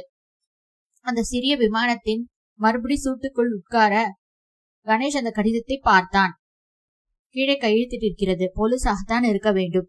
ராஜேந்திரன் செய்தி சொல்லிவிட்டார். கணேஷுக்கு புது தெம்பு பிறந்தது. தனி இல்லை நாம். நமக்கு பின்னே ஒரு பெரிய சக்தியின் பாதுகாவல் இருக்க போகிறது. எதற்கு பயப்பட வேண்டும்? மேல்நாட்டிற்கே உரித்தான திறமையுடன் வந்தவுடனே செய்தி காத்திருக்கிறது. எங்கோ சென்னையில் வாங்கின டிக்கெட் நம்பரையும் பெயரையும் மேற்கு ஜெர்மனியில் இருக்கும் கம்ப்யூட்டர் ஞாபகம் வைத்துக் கொண்டிருக்கிறது. இங்கே குற்றங்கள் பெருசாக இருக்கும். குற்றங்களை முறியடிக்கிற முறைகளும் பெரிதானவை. பார்க்கலாம். வரப்போகும் தினங்களில் வசீகரமான ஒரு பயம் இருப்பதை கணேஷ் தன் நரம்புகளில் உணர்ந்தான். மியூனிச், மேற்கு ஜெர்மனியின் பெருமை நகரம். பவேரி ஆல்பஸ் மலையடிவாரத்தில் அமைந்த தொழிலும் கலையும் அழகும் சுத்தமும் அபரிமிதமான நகரம். விமான நிலையத்தின் வாசலில் டாக்ஸி பிடித்தார்கள். ஹோட்டல் பிரசிடென்ட் என்றான் கணேஷ். அது பிரபலமான ஹோட்டலுக்காகத்தான் இருக்க வேண்டும். டாக்ஸிக்காரன் மேற்கொண்டு எதுவும் கேட்காமல் கதவை திறந்து உள்ளே காட்டினான். அந்த BMW வண்டி புறப்பட்ட சில செகண்டுகளில் 70 மைல் வேகம் பிடித்தது. யோ, மெல்ல ஓட்டுங்கயாங்கிறதுக்கு ஜெர்மன்ல என்னன்னு கத்து வச்சுக்கணும். பறக்கறானே. ஹோட்டல் பிரசிடென்டின் வாசலில் குண்டாக ஒருத்தன் அலம்பிக் கொண்டிருந்தான். கன்னங்களில் 2 ஆப்பிள் தெரிந்தது. உள்ளே சென்றார்கள். குடோன் மார்கேன் என்றாள் அந்த பெண். என் பெயர் கணேஷ். எனக்கு இங்கே இடம் ரிசர்வ் ஆயிருக்கிறது என்றான் ஆங்கிலத்தில். மின்டே பிட்டே என்றாள். என்ன சொல்றா? ஒரு டெலி பிரிண்டர் இருந்தது. ஆப்பிள் உள்ளே வந்து அவர்களையே பார்த்து கொண்டிருந்தான். அவள் ஒரு சாவியை எடுத்து அவனிடம் ஏதோ பேசினாள். அவன் இவர்கள் பெட்டிகளை கேட்காமல் ஒரே கையில் கவர்ந்து கொண்டு லிப்ட் பக்கம் சென்றான். ரூம் நம்பர் 98 என்று மறுபடியும் சிரித்தாள் அவள். வசந்த் அவளிடம் சென்று I am Indian, you German, we are friends என்றான். அவள் தலையசித்து I am Yugoslavian என்றாள். I Indian, you Yugoslavian, we friends என்றான். அஸ்ஸோ என்று நிறைய சிரித்து கண்ணடித்தார். 9ஆம் மாடியில் 8வது ரூமில் ஆப்பிள் அவர்கள் பெட்டியை வைத்துவிட்டு காத்திருந்தான். இவனுக்கு ஏதாவது தரணுமா பாஸ் என்று பர்ஸை எடுத்தான் வசந்த். அவன் தலையாட்டி விட்டு மையமாக சிரித்துவிட்டு எதுவும் வாங்காமல் கிளம்பி விட்டான். அறைக்குள் 2 கட்டில் இருந்தது. வெப்பம் அளிக்க ஒரு ரேடியேட்டர் மாதிரி ஒன்று இருந்தது. ஒரு டெலிவிஷன் செட் இருந்தது. சிறிய சௌகரியமான அறை. கணேஷ் ஜன்னலுக்கு வெளியே பார்த்தான். ஒரு ஜெர்மனியரும் அவர் மகனும் தம் வீட்டின் ஜன்னல் கதவுகளை துடைத்துக் கொண்டிருந்தார்கள். சுத்தம் அவர்கள் ரத்தத்தில் இருக்க வேண்டும். கதவு தட்டப்படும் சப்தம் கேட்டது. திறந்தான். 2 வெள்ளைக்காரர்கள். மிஸ்டர் கணேஷ் சாரி கணேஷ், சரிதானா? என் பெயர் ஸ்டைன் ஹாஃப், மியூனிச் போலீஸ். இவர் என் சகா ஹோனிஷ் கணேஷ். நல்ல பொருத்தம். எப்படி இருந்தது உங்கள் ஜோனி? நன்றாக இருந்தது, தேங்க்ஸ். இது வசந்த். அஸ்ஸோ, குடன் மார்கன். வசந்த் மையமாக சிரித்து கை குலுக்கினான். உட்காருங்கள். ஸ்டைன் ஹாஃபுக்கு 50 வயது இருக்கலாம். காலேஜ் ப்ரொஃபசர் போல இருந்தார். ஹோனிஷ் இளைஞன், செம்பட்டை தலை, நீளமான கண்கள். அவர்களை யாராவது பார்த்தால் போலீஸ் ஆபீசர்கள் மாதிரி சொல்ல முடியாது. ஸ்மோக் என்று மல்பரோ சிகரெட் பாக்கெட் ஒன்றை காட்டி பற்ற வைத்துக் கொண்டான். லைட்டர் ஜெர்மானிய சாதுரியத்துடன் ஒரே கிளிக்கில் ஜோதி நீண்டது. சொல்லுங்கள், என்ன விஷயம்? நீங்கள் இந்திய போலீஸா? அவர்கள் இங்கிலீஷில் கொஞ்சம் அமெரிக்கா வாடை. இல்லை, நான் ஒரு லாயர், என் அசிஸ்டன்ட். இந்திய போலீஸ் மூலமாக, இன்டர்போல் மூலமாக செய்தி வந்ததே எங்களுக்கு. இந்திய போலீசுடன் தொடர்பு கொண்டோம். ஏறக்குறைய அவர்கள் சார்பில் வந்திருக்கிறோம் என்று கூட சொல்லலாம். சரி, குற்றம் என்ன? அதுதானே தெரியாது. தெரியாதா? ஒரு பெண் கொலை செய்யப்பட்டால் என்னிடம் ஏதோ சொல்ல விரும்புவதற்குள் அவளை அங்கே தீர்த்து கட்டிவிட்டார்கள். விளையாட்டாக நான் அவர்களுடன் தொடர்பு கொள்ள விஷயம் மேற்கு ஜெர்மனி வரை என்னை கொண்டு வந்து நிறுத்திவிட்டது. விவரமாக சொல்லுங்கள் சொன்னான். ஸ்டைன்ஹாஃப் கண்களை மூடிக்கொண்டு கேட்டார். அவன் முடித்ததும் கண்களை திறவாமல் சற்று நேரம் யோசித்தார். ஹோனிஷ் உன்னிப்பாக கவனித்தான். அவனுக்கு ஆங்கிலம் தெரிந்திருக்காது என்று நினைத்தான் கணேஷ். அப்படியா என்றார். நீங்கள் என்ன நினைக்கிறீர்கள்? கடத்தல் தான். சமீபத்தில் இது அதிகமாயிருக்கிறது. கடத்தல் சரிதான். எங்கிருந்து? அங்கிருந்து இங்கே என்றால் ஓபியம், ஹெராயின் அல்லது ஏதாவது ஒரு போதைப் பொருள். இங்கிருந்து அங்கே என்றால் தங்கம், வைரம் இவைகளில்தான் அதிக பணம் கைமாறுகிறது. உங்கள் இருவருக்கும் டிக்கெட் வாங்கி அனுப்பக்கூடியது என்றால் பெரிய கடத்தல் தான். எனக்கு என்னவோ இங்கிருந்து அங்கேதான் என்று தோன்றுகிறது. எப்படி சொல்கிறீர்கள்? என்னிடம் அவர்கள் எதையும் ஒப்படைக்கவில்லையே. டிக்கெட் வாங்க பணம் கொடுத்தார்கள், அவ்வளவுதான். ஜஸ்ட் அ மினிட், நீங்கள் போலீஸ் தானா என்பதற்கு என்ன ஆதாரம்? சாரி, நான் அதை கேட்க வேண்டியிருக்கிறது. ஸ்டைன்ஹாஃப் தன் கோட் பாக்கெட்டுக்குள் இருந்து ஒரு பேட்ஜை எடுத்து காட்டினார். மார்க் ஸ்டைன்ஹாஃப், சூப்பரிண்டெண்டன்ட் போலீஸே என்று என்னென்னவோ எழுதி முத்திரை குத்தி போட்டோ வைத்த தகடு அது. கேட்க வேண்டியது நியாயம்தான். சொல்லுங்கள் மேலே. டிக்கெட் பணம் கொடுத்ததோடு சரி. அதற்கப்புறம் அவர்களிடம் பேச்சு மூச்சு இல்லை. அந்த பெண்ணுக்கு பதில் நான் நியமிக்கப்பட்டேன், அவ்வளவுதான். இதிலிருந்து இங்கேதான் சரக்கு கைமாறும் என்று நினைக்கிறேன். இருக்கலாம், அது இன்று தெரிந்துவிடும். எப்படி? நீங்கள் வந்திருக்கிற செய்தி நிச்சயம் இங்கே வந்து சேர்ந்திருக்கும். நிச்சயம் இங்கே உங்களுடன் தொடர்பு கொள்வார்கள். நீங்கள் செய்ய வேண்டியது இது. இன்று ஹோட்டலில் இருங்கள், ஊர் சுற்றி பாருங்கள். மாலைக்குள் யாராவது உங்களை அணுகுவார்கள். அணுகி ஏதாவது கேட்பார்கள். கேட்டுக்கொண்டு அவர்கள் ஆசாமி போலவே நீங்கள் நடிக்க வேண்டும். புரிகிறதா? புரிகிறது. போலீசுடன் எந்தவித தொடர்பும் கொள்ளாதீர்கள். ஹோட்டல் டெலிபோன் மூலம் தொடர்பு கொள்ளவே கூடாது. நாங்கள் உங்களுடன் அவ்வப்பொழுது தொடர்பு கொள்வோம். பின்னணியில் நாங்கள் எப்போதுமே இருப்போம். பயப்படாதீர்கள். ரிலாக்ஸ். என்ன? சரி, டூரிஸ்டாக வந்தீர்கள், டூரிஸ்ட் போலவே நடந்து கொள்ளுங்கள். கதவு தட்டப்படும் சப்தம் கேட்டபோது விருட்டென்று இருவரும் எழுதார்கள். ஒரு நிமிடம் என்று இருவரும் பாத்ரூமில் மறைந்தார்கள். அவர்கள் செயல்பட்ட மின்னல் வேகத்தை பார்த்து வியந்தான் கணேஷ். வசந்த் கதவை திறந்தான். அந்த ஆப்பிள் கணத்து ஆசாமி ஒரு மஞ்சள் சீட்டை அவர்களிடம் கொடுத்து ஏதோ சொன்னான். தேங்க்ஸ் என்று வாங்கி கொண்டான். அவன் சிரித்து விட்டு சென்றான். கணேஷ் அந்த காகிதத்தை பிரித்தான். அதில் ஒரே ஒரு வரி எழுதியிருந்தது. ஆல்டோ பினோகோடெக் 3 மணி. மிஸ்டர் ஸ்டைன்ஹாஃப், இதை பாருங்கள். இந்த ஹோட்டல் சிப்பந்தி வந்து என்னவோ சொல்லிவிட்டு இதை கொடுத்து விட்டு சென்றான். அவன் சொன்னது எனக்கு கேட்டது. கீழே ரிசப்ஷனில் ஒருவன் வந்து இதை உங்களிடம் கொடுக்குமாறு சொல்லிவிட்டு சென்றானாம். ஸ்டைன்ஹாஃப் அதை வாங்கி பார்த்தார். ஆல்டோ பினோகோடெக் என்றால் பழைய மியூசியம். அங்கே 3 மணிக்கு உங்களை வர சொல்லியிருக்கிறார்கள். நான் சொல்லது போல முதல் தொடர்பு ஏற்பட்டு விட்டது. என்ன செய்வது? அங்கே செல்லுங்கள். டியூப் ரயிலில் இங்கிருந்து 4 ஸ்டேஷன் தள்ளி இருக்கிறது. யூனிவர்சிட்டியில் இறங்குங்கள். விசாரித்தால் யாரை கேட்டாலும் சொல்லுவார்கள். புராதன சித்திரங்கள் வைத்திருக்கும் மியூசியம் அது. பிரபலமானது. சரியாக 3 மணிக்கு சென்று விடுங்கள். ஞாபகம் இருக்கட்டும். அவர்களுக்கு நம்பிக்கை தரும்படி நடந்து கொள்ள வேண்டும். Good bye. Good handing off Peterson என்றான் ஹோனிஷ் முதல் தடையாக. அவர்கள் சென்றதும் கணேஷ் அந்த கடிதத்தை தெரித்து பார்த்தான். விஷயம் சிக்கலாயிருக்கிறது என்றான் வசந்த். பார்ப்போம். குளிக்கலாமா? பாத்ரூம்ல வெந்நீர் வருது. ஆனா தொட்டிக்குள்ள எப்படி குளிக்கிறதுனே தெரியல. கொலை பசி பாஸ். தோசை கீச கிடைக்குமா? உனக்கு அச்சம் ஏதும் இல்லையா வசந்த்? எனக்கு நீங்க இருக்கீங்க, போலீஸ் இருக்கு. கோலிக்குண்டு மாதிரி கண்ணை வச்சுட்டு 2 பேரும் எப்படி இருக்காங்க? கோட்டை திறக்கிற போது உள்ள துப்பாக்கி சொருகி இருந்தது, பார்த்தேன். துப்பாக்கி இந்த தேசத்தில் சீப்படும். சரி, முதல்ல குடிக்கிறியா நீ? குளித்து விட்டு ஸ்வெட்டர் கோட் அணிந்து கொண்டு கனமான ஹோட்டலை விட்டு கிளம்பினார்கள். பிளாட்பாரத்தில் நடந்தார்கள். சூரியன் உரைக்கவில்லை. ஸ்டில் என்று கத்திக்குத்து போல காற்று. கண்ணாடிக்கு பின் பியோனாக்கள். ஜன்னல்களில் ரத்த சிவப்பில் டியூலிப் மலர்கள். இப்போதுதான் ஃபேக்டரியிலிருந்து வெளிவந்தது போல புதிய பஸ்கள், டிராம்கள். ஒரு சதுக்கத்திற்கு வந்து பூமிக்குள் செல்லும் எக்ஸ்கலேட்டரில் இயங்கினார்கள். அடித்தளத்தில் ஏகப்பட்ட கடைகள் இருந்தன. தின்பண்டங்கள் யாவும் பரிச்சயமில்லாததாக இருந்தன. ஹாம்பர்கர் ஒரு நடி நீளமாக இருந்தது. யோகட் என்று தயிர் காகித கோப்பைகளில் கிடைத்தது. தண்ணீர் கிடைக்கவில்லை. 2 டின்களில் கோகோ கோலா வாங்கி கொண்டு அந்த ஹாம்பர்கரை கடித்து பார்த்தார்கள். அரை கடிதான் சாப்பிட்டார்கள். அவ்வப்பொழுது கோகோ கோலாவை வைத்து விழுங்கினார்கள். குமட்டியது. இந்த இடத்தை விட்டு விலகும் பொழுது வசந்த் அந்த பெண்ணை பார்த்து ஆஃப் பீட்டர்சன் என்றான். பீட்டர்சன் என்றால் பதிலுக்கு அவள். மேலே வந்தார்கள். என்னடா அர்த்தம்?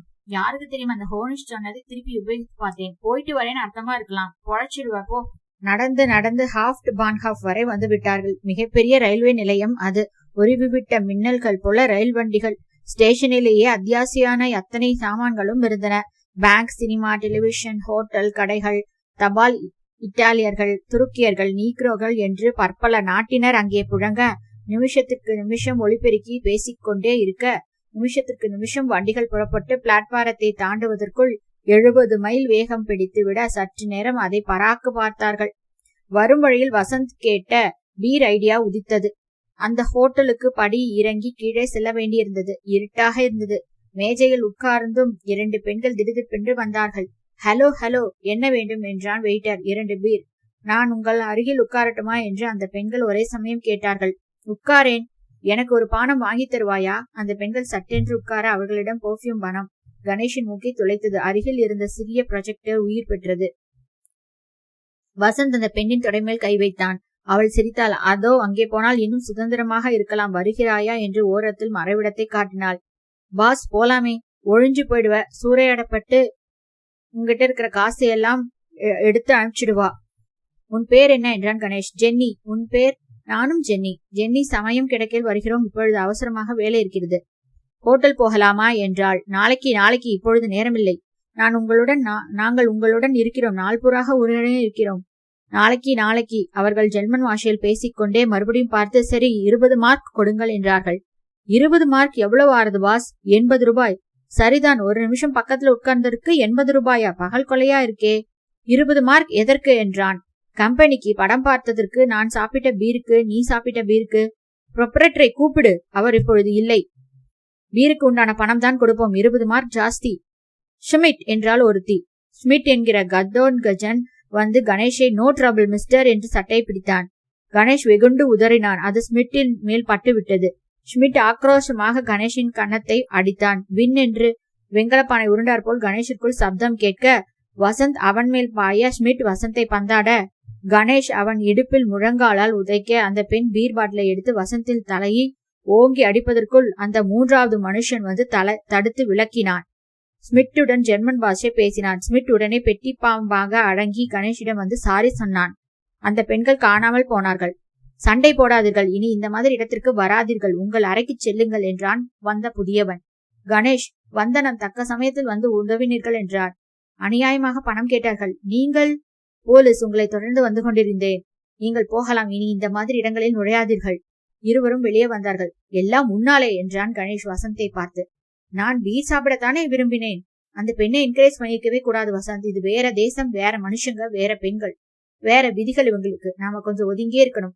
பேசாம அந்த லாவண்யா கிட்ட ஸ்நேகம் பண்ணிட்டு ஊர் சுத்துறதுதான் நல்லது. அடிக்கிறானுங்க. வசந்தின் உதடு வீங்கி இருந்தது. நல்ல வேளை போலீஸ் வந்து காப்பாத்தினாங்க.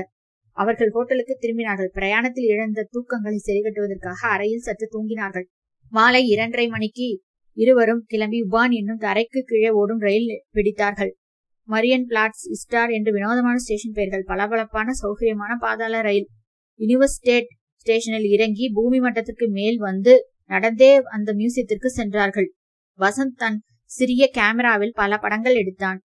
நெட்டையான ஜன்னல்கள் கொண்ட பழைய காலத்து சிவப்பு கட்டடம். சுற்றிலும் தாராளமாக புல்வெளிகள். ஜெர்மானியர்கள் சுதாரித்த நிலையில் கண்டதை தின்று கொண்டும் ஆரோக்கியமான குழந்தைகளோடும் விளையாடிக் கொண்டும் ஆங்காங்கே சிதறி இருக்க கணேஷும் வசந்தும் டிக்கெட் வாங்கி கொண்டு அந்த கட்டடத்தின் மாடிப்படிகளில் ஏறி சென்றார்கள். அங்கே அரையறையாக சித்திரங்கள். மிக பழைய காலத்திலிருந்து தற்காலம் வரை பற்பல சித்திரக்காரர்களின் சித்திரங்கள் அழகாக இருந்தன. பிரேம் போடப்பட்டு நன்றாக நல்ல வெளிச்சத்தில் இருந்தன. அப்படியே நின்று கொண்டிரு, பின்னாலே திரும்பி பார்க்காதே என்று ஒரு குரல் கணேஷின் தோள் அருகே கேட்டது. கணேஷ் நின்றான். எதிரே படத்தின் பிரேம் கண்ணாடியில் அருகில் நின்றவன் மெலிதாக தெரிந்தான்.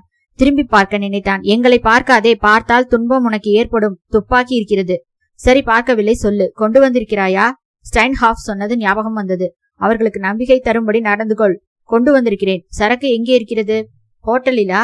இருக்கிறது. எங்கே என்று நான் ஏன் சொல்ல வேண்டும்? எப்பொழுது தருகிறாய்? நாளைக்கு மாலை. இன்றைக்கு மாலை தர முடியாதா? முடியாது, நாளை மாலை. அதற்குள் பணம் முழுவதும் வேண்டும். பணமா? ஆம், பணத்தை வாங்கி கொண்டுதான் சரக்கை கொடு என்று பேச்சு. சரி, நாளைக்கு மாலை. எப்படி, எங்கே வருவது? அந்த விவரங்கள் அப்புறம் தெரிய வரும். எப்படி தகவல் சொல்வாய் என்று கணேஷ் திரும்பி பார்த்தான். ஆள் காணாமற் போய்விட்டான். கண்ணாடி வழியாக மெலிதாக தெரிந்த அவன் முகம் எப்படி இருந்தது? யோசித்து பார்த்தான். சதுர முகம், 5 அடி 4 அங்குலம் இருப்பான். பிளான்ட் என்று சொல்லக்கூடிய தலைமயிர். வேறு என்ன ஞாபகம் இருக்கிறது? சரக்கு. என்ன சரக்கு? என்ன சரக்கு இருக்கிறது என்று தாராளமாக சொல்லியாகிவிட்டது. என்ன இருக்கிறது? ஒரு இழவும் இல்லை. வசந்த் வந்தான். சரியான சமயத்தில் கண்டுட்டடா நீ. ஜெர்மனிக்கு வந்து என்ன பிரயோஜனம்? முக்கியமான சமயத்துல நீ அம்பேல் ஆயிடுற. என்னாச்சு பாஸ்? ஒரு ஆள் வந்து என்னை கான்டாக்ட் பண்ணான். சரக்கு கொண்டு வந்திருக்கான்னு கேட்டான். பார்த்தேன் பாஸ், தூரத்துல இருந்து பார்த்தேன். நீங்க அவனோட படத்தை பார்த்துட்டே பேசுனீங்க இல்ல? நீ இருந்திருந்தா ஆளையாவது கவனிச்சிருக்கலாம். நான் சும்மா இல்லை பாஸ், அங்கிருந்து உங்க 2 பேரையும் ஒரு கிளிக் அடிச்சிருக்கேன் என்று கேமராவை காட்டினான். கிரேட், முதல் தடவையா ஒரு உருப்படியான காரியம் பண்ண. இருவரும் அந்த மியூசியத்தை விட்டு வெளியே வந்தார்கள். எல்லாமே பிரமிப்பாக இருந்தது. என்ன செய்யறது பாஸ்? இதை எப்படியாவது ஸ்டைன் ஹாமுக்கு தெரிவிக்க வேண்டும். எப்படி? அவங்க நம்பர் எதுவுமே கொடுக்கலையே. அவங்களா கான்டாக்ட் பண்ணுவாங்க. வா, ஹோட்டலுக்கு போய்க்கலாம். ஒரு டாக்ஸி பிடித்தார்கள். பிரசன்ட் ஹோட்டல் என்றார்கள். டாக்ஸிக்குள் ரேடியோ இருந்தது. அந்த ரேடியோ சற்று நேரத்தில் உயிர் பெற்று ஏதோ ஜெர்மன் பாஷையில் சொல்ல டாக்ஸி டிரைவர் திரும்பி யூ ஹேர் கணேஷ் என்றான். யா என்றான் Ganesh. Police calling you. Ganesh ஆச்சரியத்தில் ஆழ்ந்தான். அந்த ரேடியோவில் ஸ்டைன்ஹாஃபின் குரல் ஒலித்தது. மிஸ்டர் கணேஷ், அவர்கள் உங்களுடன் தொடர்பு கொண்டார்கள் அல்லவா? ஆம். இது என்ன ஆச்சரியம்? டாக்ஸிக்குள் எப்படி நீங்கள் பேசுகிறீர்கள்? எல்லா சேனலிலும் எங்களுக்கு தொடர்பு கொள்ள வசதி இருக்கிறது. என்ன கேட்டார்கள்? சரக்கு கொண்டு வந்திருக்கிறாயா என்று. என்ன சொன்னீர்கள்? கொண்டு வந்திருக்கிறேன், நாளை தருகிறேன் என்று. குட். உங்களுடன் பேசின ஆளை ஞாபகம் இருக்கிறதா? வசந்த் போட்டோ பிடித்தான். தெரியும். நீங்கள் பார்த்த அடையாளம் ஏதாவது? மெலிதான கண்ணாடி பிம்பத்தில் பார்த்தேன். சரி, நீங்கள் பேன்ஹாபல் இறங்கிக் கொள்ளுங்கள். ஒரு நீல நிற கார் உங்கள் அருகில் வந்து நிற்கும். அதில் ஏறிக்கொண்டு எங்கள் அலுவலகத்திற்கு வாங்கள். மேற்கொண்டு பேசலாம். டிரைவரிடம் மைக் போனை கொடுங்கள். இந்தா என்றான். டிரைவருடன் ஜெர்மன் பாஷையில் பேசினார் ஸ்டைன்ஹாஃப். Remarkable boss. என்ன போலீஸ், என்ன சாமர்த்தியம்! நம்ம எரியாம நம்ம பின்னாலே வந்துட்டு இருக்காங்க. டாக்ஸி ஏறிய உடனே அவங்களுக்கு செய்தி போயிட்டு டாக்ஸி நம்பர் விவரம் எல்லாம் போய் டாக்ஸிக்குள்ள இருக்கிற ரேடியோல தொடர்பு கொண்டுட்டாங்க. அப்பா, அசுர வேகம் கம்யூனிகேஷன். கவலையே இல்ல பாஸ். அப்புறம் என்ன? ஒரு சின்ன விஷயம். வசந்தை உருவாக்குறேன்னு அடிக்கடி சொல்லிட்டு இருக்கீங்கல்ல, போட்டோ பிடிச்சனா இல்லையா? உனக்கும் கொஞ்சம் புத்தி இருக்குடா. ஸ்டைன்ஹாஃப் காத்திருந்த போலீஸ் அலுவலகம் நவீன ஆபீஸ் போல இருந்தது. நீளமான காரிடாரில் மௌனமாக நடந்தார்கள். ஒற்றைப்படை எண்கள் ஒரு புறம், இரட்டைப்படை ஒரு மறுபுறம். மார்க் ஸ்டைன்ஹாஃப் என்ற ஆரவாரம் இல்லாத சிறிய போர் அறைக்குள் அவர்கள் கொண்டு செல்லப்பட்டார்கள். Hello mister Ganesh. Hello mister Vasanth. ஜன்னல் திரையை திறந்ததும் மியூனிச் நகரம் சகலமும் விரிந்தது. சுவரில் மிக சிக்கலான மியூனிச் நகரின் வரைபடங்கள், வர்ண வண்ண கோடுகள், இழுத்து பிடிக்கப்பட்ட விஸ்தார சதுரங்கள். ஓரத்தில் ஒரு கம்ப்யூட்டர் டெர்மினல், 3 வர்ணங்களை டெலிபோன். உட்காருங்கள். வசந்த் எடுத்த பணம் எங்களிடம் இருக்கிறது. கிளவர். அருகிலிருந்த ஹோனிஷிடம் அதை ஜெர்மனியில் சொல்ல அவன் வசந்தின் கையை பிடித்து குலுக்கினான். விளைக்கிறது விடுறா. அரைமணியில் அந்த போட்டோ ஈரமாக பெரிதாக வந்து மேசை மேல் வைக்கப்பட்டது. கணேஷ் பார்த்து கொண்டிருக்க அவன் பின்னே அந்த ஆள் பக்காவாட்டில் தெரிந்தான். ஸ்டைன்ஹாஃபும் ஹோனிஷும் அதை ஆர்வத்துடன் ஆராய்ந்தார்கள். ஹோனிஷ் உதட்டை பிதுக்கினான், தலையை சொரிந்தான். சரி, உபயோகப்படும். இதை கம்ப்யூட்டருக்கு அனுப்புகிறோம். சற்று நேரத்தில் இவன் யார் என்று தெரிந்துவிடும். மிஸ்டர் கணேஷ், அவர்கள் உங்களிடம் சரக்கு கொண்டு வந்திருக்கிறாயா என்று கேட்டார்கள் அல்லவா? ஆம். என்ன சரக்கு? அப்படியென்றால் சரக்கு உங்களுடன் வந்திருக்க வேண்டும். உங்கள் பெட்டிகளை தீவிரமாக பரிசோதித்து பாருங்கள். அதில் லைனிங் கொடுத்து மறைவாக ஏதாவது இருக்கிறதா பாருங்கள். உங்களை அறியாமல் அந்த பெட்டிக்குள் ஏதாவது இருக்கலாம். சந்தேகம். நான் கொண்டு வந்தது பழைய பெட்டி. மிஸ்டர் வசந்த், நான் புதிதாக ஒரு பெட்டி வாங்கினேன். எதற்கு? இரண்டையும் பார்த்து விடுங்கள். கிழித்தே பார்த்து விடுங்கள். அப்புறம் உங்கள் பொருள்கள் ஒவ்வொன்றையும் மிக நுட்பமாக ஆராய்ந்து விடுங்கள். முக்கியமாக பவுடர் டப்பா, பாட்டில்கள், சிறிய பெட்டிகள், ஷேவிங் சாதனங்கள் எல்லாவற்றையும். சரி, கவலைப்படாதீர்கள். வேறு பெட்டி வாங்கி கொடுத்து விடுகிறோம். கவலையே இல்லை. உங்கள் போலீஸ் திறமை எங்களை ஆச்சரியப்படுத்துகிறது. பீர் சாப்பிட போய் வன்பில் மாட்டிக்கொண்டீர்களாமே, அங்கெல்லாம் ஏன் போகிறீர்கள்? நல்ல வேளை உங்கள் ஆசாமி ஒருவர் வந்து காப்பாற்றினார். கொஞ்சம் எச்சரிக்கையாக இருங்கள். மறுபடியும் அவர்கள் உடன் பேசும்பொழுது போலீஸ் என்னை தொடர்கிறார்கள் என்கிற பயம் இருக்கிறது எனக்கு என்று வெளிப்படையாகவே சொல்லிவிடுங்கள். என்ன? எதற்கு என்றான் கணேஷ் ஆச்சரியத்துடன். உங்களை ஆபத்திலிருந்து காப்பாற்றுவதற்கு. பிற்பாடு புரியும். எனக்கு ஒரு சந்தேகம். சொல்லுங்கள். சென்னையில் என்னுடன் தொடர்பு கொண்ட கோஷி என்னிடம் சரக்கு எதுவுமே கொடுக்கவில்லை. டிக்கெட்டிற்கு பணம் கொடுத்தார்கள். நான் எப்படி அதில் நுழைந்தேன்? அந்த பெண்ணிற்கு பதிலாக. அப்படியென்றால் அந்த பெண்ணிடம் ஏற்கனவே அவர்கள் ஏற்பாடு ஏதாவது செய்திருக்க வேண்டும். இந்த ஏற்பாட்டை மாற்றுவதற்கு அவசியம் இருந்திருக்கவில்லை. சரக்கு என்பது அந்த பெண்ணிடம் இருந்திருக்க வேண்டும். அந்த பெண் இறந்து போய் அவள் இங்கு வர முடியாமல் போய்விட்டது. இருந்தும் வேறு ஏற்பாடுகள் ஏதும் தேவையில்லாமல் இருந்திருக்கிறது. இதிலிருந்து ஒரு செய்தி புரியவில்லை. அந்த பெண் அந்த நாட்டிய கோஷ்டியை சேர்ந்தவள். அந்த நாட்டிய கோஷ்டி கொண்டு வரும் பெட்டிகளில் ஒன்றில்தான் சரக்கு இருக்க வேண்டும் என்று நினைக்கிறேன். அது அவளுக்கு மட்டும்தான் தெரியும். அவள் என்னிடம் சொல்லிவிட்டாள் என்று அவர்கள் நம்பி எனக்கு டிக்கெட் மட்டும் வாங்கினார்கள். எனவே பொருள் ஏற்கனவே ஏற்பாடு செய்யப்பட்டு விட்டது. நான் மத்தியஸ்தம் பேசும் தான் அனுப்பப்பட்டிருக்கிறேன் என்பது தெளிவாகிறது. ஸ்டைன்ஹாஃப் யோசித்து, நீங்கள் சொல்வது சாத்தியம்தான். எதற்கும் உங்கள் பெட்டிகளையும் பார்த்து விடுங்கள்.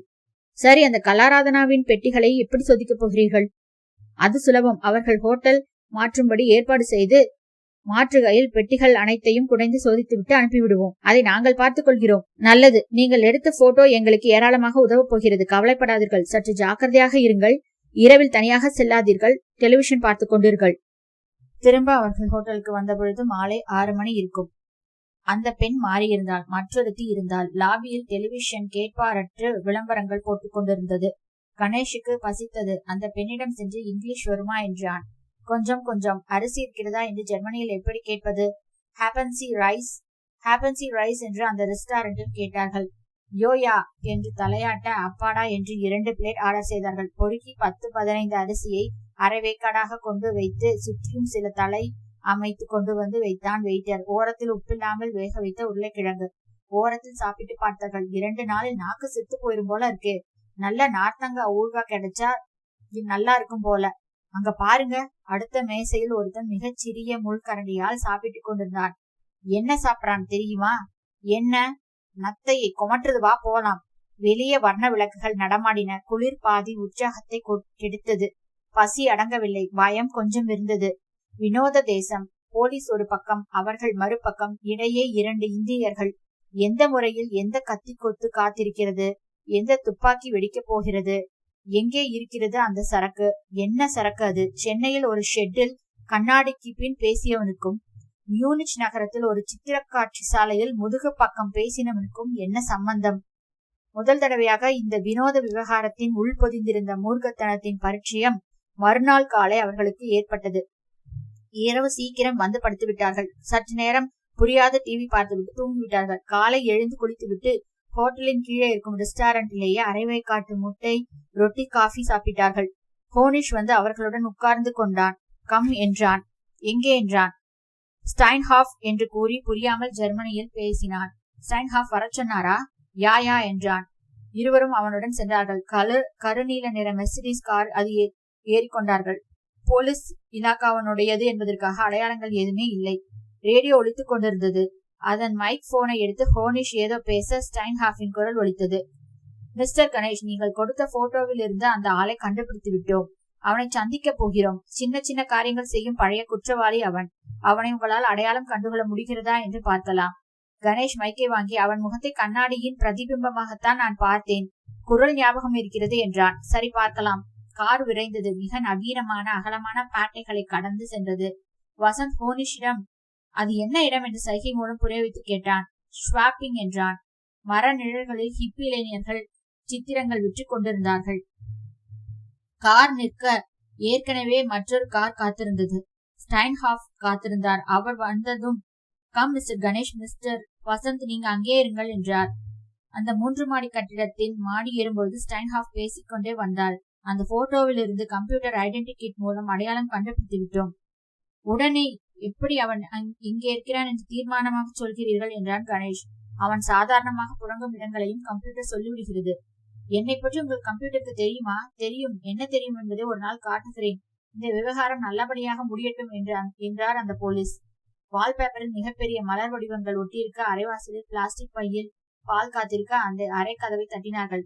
சற்று நேரம் தட்டியும் பதிலில்லாதால் கதவின் கைப்பிடியை திருப்பி பார்த்தார். திறந்து கொண்டது. உள்ளே எல்லாம் அலங்கோலமாக இருந்தது. டெலிவிஷனின் குரல் திணிக்கப்பட்டு மௌனப்படங்களாக அசைந்து கொண்டிருந்தது. படுக்கை கசங்கி இருக்க மிக வெண்மையான பெட்ஷீட்டில் ரத்தத்தை தெரிந்தது. திருக்கிட்டான். ஸ்டைன்ஹாஃப் ஒவ்வொரு அறையாக நுழைந்து பார்த்தார். சமையல் அறை போலிருந்த இடத்தில் அந்த உடல் கிடந்தது. ஒரு கால் மடங்கி தரையில் அலங்கோலமாக, தலை குப்புற சிங்க் அடியில் கால் கதவு பக்கம் வாய் திறந்தது. நெற்றியில் துப்பாக்கி வைத்து சுட்ட இடத்தில் சிறிய ரத்த வட்டம் சுருங்கி உறைந்திருந்தது. My God! அந்த சதுர முகம், தலைமுடியின் சில்க் வெண்மை. அவன்தான் நேற்று என்னை சந்தித்து பேசினவன் தான். அதே சதுர முகம். மிஸ்டர் கணேஷ், அவனை தெரிகிறதா? இவன் தான் என்னை வந்து நேற்று சந்தித்தான். மிஸ்டர் ஸ்டைன்ஹாஃப், எனக்கு அச்சமாக இருக்கிறது. இது எப்படி நிகழ்ந்தது? நேற்று இரவே இவனை பற்றிய விவரங்கள் எங்களுக்கு கம்ப்யூட்டர் மூலம் தெரிந்துவிட்டன. இவன் தற்பொழுது எங்கிருக்கிறான் என்று போலீஸ் ஸ்டேஷன் மூலம் விசாரிக்க சொன்னோம். அப்படி விசாரித்தது இவன் எஜமானர்களுக்கு தெரிந்திருக்க வேண்டும். முந்திக் கொண்டு விட்டார்கள், தீர்த்து விட்டார்கள் இவனை. ஸ்டைன்ஹாஃப் தன்னிடமிருந்த பாக்கெட் ரேடியோவில் பேசினார். ஜன்னல் கதவை திறந்து வெளியே பார்த்தார். அவர் நெற்றி நரம்புகள் புடைத்திருந்தன. 3 பெரிய கைகள் இருக்கின்றன. அவர்களில் ஒருவர் கோஷி வேலை செய்த இது. யார்? மிஸ்டர் கணேஷ், நீங்கள் பயப்படுகிறீர்களா? உங்கள் உதவி எங்களுக்கு நிச்சயம் தேவையாக இருக்கிறது. விவகாரம் பெரியதாகிவிட்டது. கணேஷ் மௌனமாக இருந்தான். சீன் ஆஃப் கிரைம்ஸ் ஆசான்கள் உள்ளே படையத்தார்கள். பளிச் என்று போட்டோ விரல் ரேகை தேடல். அந்த அறையை பார்த்தான். சில புத்தகங்கள், அழுக்காக ஒரு சோஃபா, காலி காபி கோப்பை, சுவரில் சிரித்துக் கொண்டு ஒரே ஒரு போட்டோ. அவன்தான். அந்த உடல் மூடப்பட்டு மெதுவாக வெளியே எடுத்து செல்லப்பட கணேஷும் கீழே இறங்கி வந்தான். வசந்த் கலவரமாக நின்றான். எனக்கு என்னவோ ஒரு நாள் நம்ம 2 பேரையும் இப்படிதான். Shut up! அவர்கள் நடந்தார்கள். மிஸ்டர் கணேஷ், ஒரு காரில் உங்களை ஹோட்டலுக்கு கொண்டு போய் விடுகிறோம். கலங்காதீர்கள், இதெல்லாம் சகஜம். போய் சற்று நேரம் ஆசுவாசம் கொள்ளுங்கள். உங்களை தொடர்பு கொண்டால் எனக்கு செய்தி சொல்லுங்கள். எப்படி? 97175116 எனக்கு டெலிபோன் செய்யுங்கள். எங்கிருந்தாலும் என்னுடன் தொடர்பு கொள்ளலாம். கார் அவர்களை ஹோட்டலில் கொண்டு விட்டது. கணேஷுக்கு ரூமுக்கு போகவே இஷ்டமில்லை. அந்த இளைஞனின் மரணம் மறுபடியும் நினைவில் உறுத்தியது. அங்கு திணித்திருந்த அந்த முகத்தை பிடுங்கி திரும்ப ஸ்டைன்ஹாஃப் இவன்தானா பாருங்கள் என்று கேட்க, வீங்கின முகத்தில் மியூசியத்தில் கண்ணாடி மூலம் பார்த்தவனின் அடையாளத்தை தேட அந்த வீக்கங்கள் கழித்துவிட்டு பார்த்தால் அந்த முகத்தை மனதில் வேண்டி இருக்க கணேஷ் இழித்து கொண்டான். வா வசந்த், மூடு சரியாவே இல்லை, ஏதாவது சீமா போய் உட்காந்துக்கலாமா? சும்மா அடிச்சு நொறுக்கி போட்டிருக்காங்க பாஸ், எனக்கு அவ்வளவு அடி தாங்காது. உன்னை யாரா அடிக்க போறா? அவன் அடிபடல, சுடப்பட்டிருக்கான். ஏன் பாஸ், சரக்கு இருக்குன்னு புழுகிருக்கீங்க, இன்னைக்கு சாயங்காலம் தரதா வேற சொல்லியிருக்கீங்க. அவங்களுக்கு நீங்க சொல்றது போய் வெத்து வேட்டுன்னு கண்டுபிடிக்க எத்தனை நாள் ஆகும்? கண்டுபிடிச்சு நம்ம 2 பேரையும் சத்தக் சேச்சா கொல்ல மாட்டாங்க, பேத்தாத. எங்க இருக்கு சரக்கு? அதை கண்டுபிடிச்சிட்டா போதும்டா. ஒரே கட்டிடத்தில் 5 தியேட்டர்கள் இருந்தன. 5ற்கும் ஒரே ஒரு டிக்கெட் கவுண்டர். எந்த கொட்டகை என்று நம்பர் சொல்லி அதில் போய் உட்கார வேண்டும். வசந்த் அந்த படங்களை பார்க்க ஆரம்பித்தான். மிகச்சிறிய சினிமா கொட்டகை அது. 100 பேர் தான் உட்காரலாம். 5 பேர் தான் அப்பொழுது அங்கு உட்கார்ந்திருந்தார்கள். ஏறக்குறை அனைவருமே படுத்துக்கொண்டு புகைப்பிடித்துக் கொண்டு, பக்கத்தில் பெண்களை வைத்துக் கொண்டு பீர் குடித்துக் கொண்டும் இருவரும் ஒரு ஓரத்தில் உட்கார்ந்திருந்தார்கள். வசந்துக்கு மிகவும் பிடித்தமான வகையில்தான் அந்த படம் இருந்தது. அவர்கள் படம் பார்த்து கொண்டிருந்த பொழுது கணேஷின் பின்பக்கம் ஒரு குரல் கேட்டது. இன்று மாலை ஒலிம்பியா பார்க்குக்கு பொருளுடன் வர வேண்டும். கணேஷ் திரும்பி பார்க்காமல் எத்தனை மணிக்கு என்றான். 6:30 என்று பதில். மிகுந்த சிரமம். ஏன்? போலீஸ் என்னை எங்கு பார்த்தாலும் தொடர்கிறார்கள், எனக்கு பயமாக இருக்கிறது என்றான். ஸ்டைன்ஹாஃபின் திறமை புரிந்தது. போலீஸ் என்னை தொடர்கிறார்கள் என்று சொன்னால்தான் அந்த மியூசியம் ஆசாமியை போலீஸ் கண்டு கொண்டதற்கு அர்த்தம் ஏற்படும். கணேஷ் உடந்தையாக இருப்பது பற்றி சந்தேகமும் வராது. தெரியும். சரக்கை ஒரு பெட்டியில் வைத்துக் கொண்டு வா. ஐஸ்போர்ட் ஹால் என்கிற ஒரு இடத்தை விசாரித்துக் கொண்டு அதன் அருகே நில். கிளம்பும் பொழுது போலீஸ் தொடர்ச்சியை வெட்டி கொண்டு கிளம்பு. ஞாபகம் இருக்கட்டும், ஒலிம்பியா பார்க், ஐஸ்போர்ட் ஹால். பணம் என்றான் கணேஷ். பணம் சரக்கின் தரத்தை பார்த்து அதன் பின் தான் கொடுக்கப்படும். பணம் வாங்காமல் பொருள் கைமாறக்கூடாது என்று எனக்கு உத்தரவு. எவ்வளவு பணம்? அது அப்பொழுதே தீர்மானமாகிவிட்டது அல்லவா? உனக்கும் எனக்கும் என்ன அதை பற்றி? நீ ஒரு வேலைக்காரன், நானும் ஒரு வேலைக்காரன். சரி, மறந்து விடாத. Olympia Park, ice sport hall. மறக்க மாட்டேன். வார்த்தை தவறி விடாதே, விபரீதமாகிவிடும். தவற மாட்டேன் என்றான் கணேஷ். சட்டென்று அவன் விலகிவிட்டான்.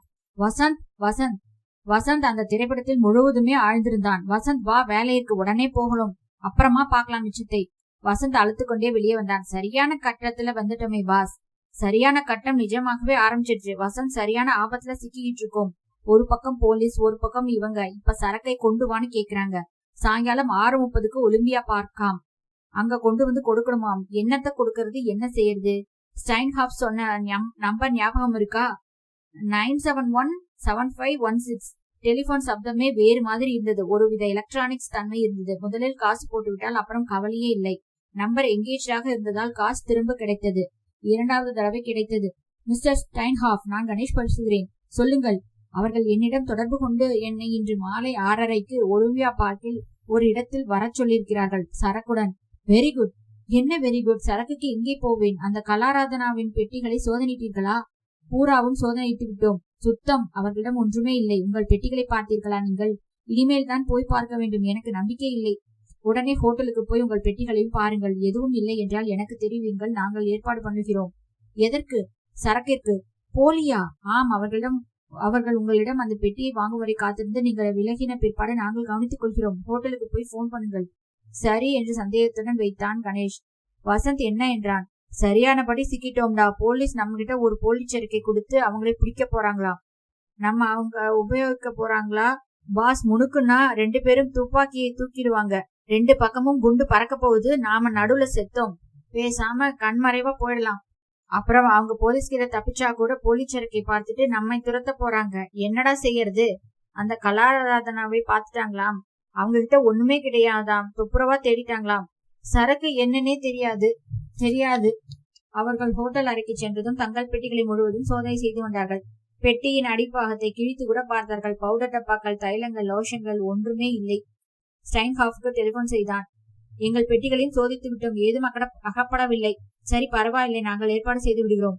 மிஸ்டர் ஸ்டைன்ஹாஃப், அவர்கள் போலி பொருள் என்று தெரிந்து என்மேல் பாய்வார்கள் அல்லவா? ஆம், அதற்கு முன்பே அவர்களை நாங்கள் பிடித்து விடுவோம். பயப்படாதீர்கள். ஒலிம்பியாவில் எல்லோ பந்தோபஸ்தும் செய்து விடுகிறோம். உங்களிடமிருந்து அவன் பெட்டியை பெற்றுக்கொண்ட பிறகே நீங்கள் விலகின பிற்பாடு வானவேடிக்கை நடக்கும். உங்களிடம் பிரீஃப் கேஸ் ஏதாவது இருக்கிறதா? இருக்கிறது. அதில் காகிதங்களை, கற்களை நிரப்பிக் கொள்ளுங்கள். அதுதான் சரக்கு. அவர்கள் திறந்து பார்ப்பதற்குள் பிடிபட்டு விடுவான் ஆள். சுடுவீர்களா? தேவை இருந்தால் தான். நீங்கள் அந்த பெட்டியை உங்களை அணுகுபவனிடம் கொடுத்து விட்டு உடனே விலகி ஓடிப்போய் விடுங்கள். சிம்பிள். சரிதான் மிஸ்டர் கணேஷ், உங்கள் உயிர் என் பொறுப்பு. இதில் நீங்கள் எங்களுடன் ஒத்துழைப்பதனால் உங்களுக்கு மிகவும் பொறுப்பு அதிகமாகிறது. Good luck. கணேஷ் டெலிபோனை வைத்ததும், வசந்த், என் ஃப்ரெண்ட் ஒருத்தன் இருப்பான், இந்த பிளாக்ல ஷாக் அடிக்குமான்னு கேட்டா நீ தொடு ஷாக் அடிக்காது, நான் கேரண்டி என்பான். அது போலத்தான் இருக்கு, நீ பெட்டியை கொண்டு போ, நாங்க பாத்துக்கிறோம்னு. வசந்த், அந்த வட்டங்களுக்கு என்ன அர்த்தம்னு நாம இன்னும் கண்டுபிடிக்கவே இல்லையே என்றான். 1 மினிட் பாஸ், ஒலிம்பியா பார்க்குன்னு தானே அவன் சொன்னான். மியூனிச்ல ஒலிம்பிக் கேம்ஸ் நடந்தது. அந்த ஒலிம்பிக் சின்னமே இந்த மாதிரி கோத்து கொண்ட வட்டங்கள் தான்.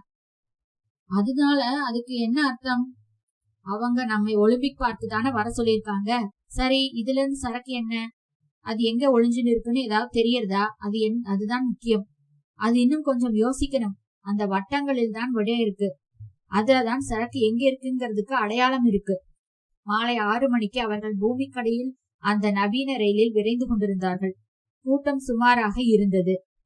கணேஷுக்கு அந்த பெட்டியை தன் கையில் வைத்திருந்தான். அதனுள் செய்தித்தாள்களையும் காலி பீர் பாட்டில்களையும் அடைத்து கணம் அளித்திருந்தான்.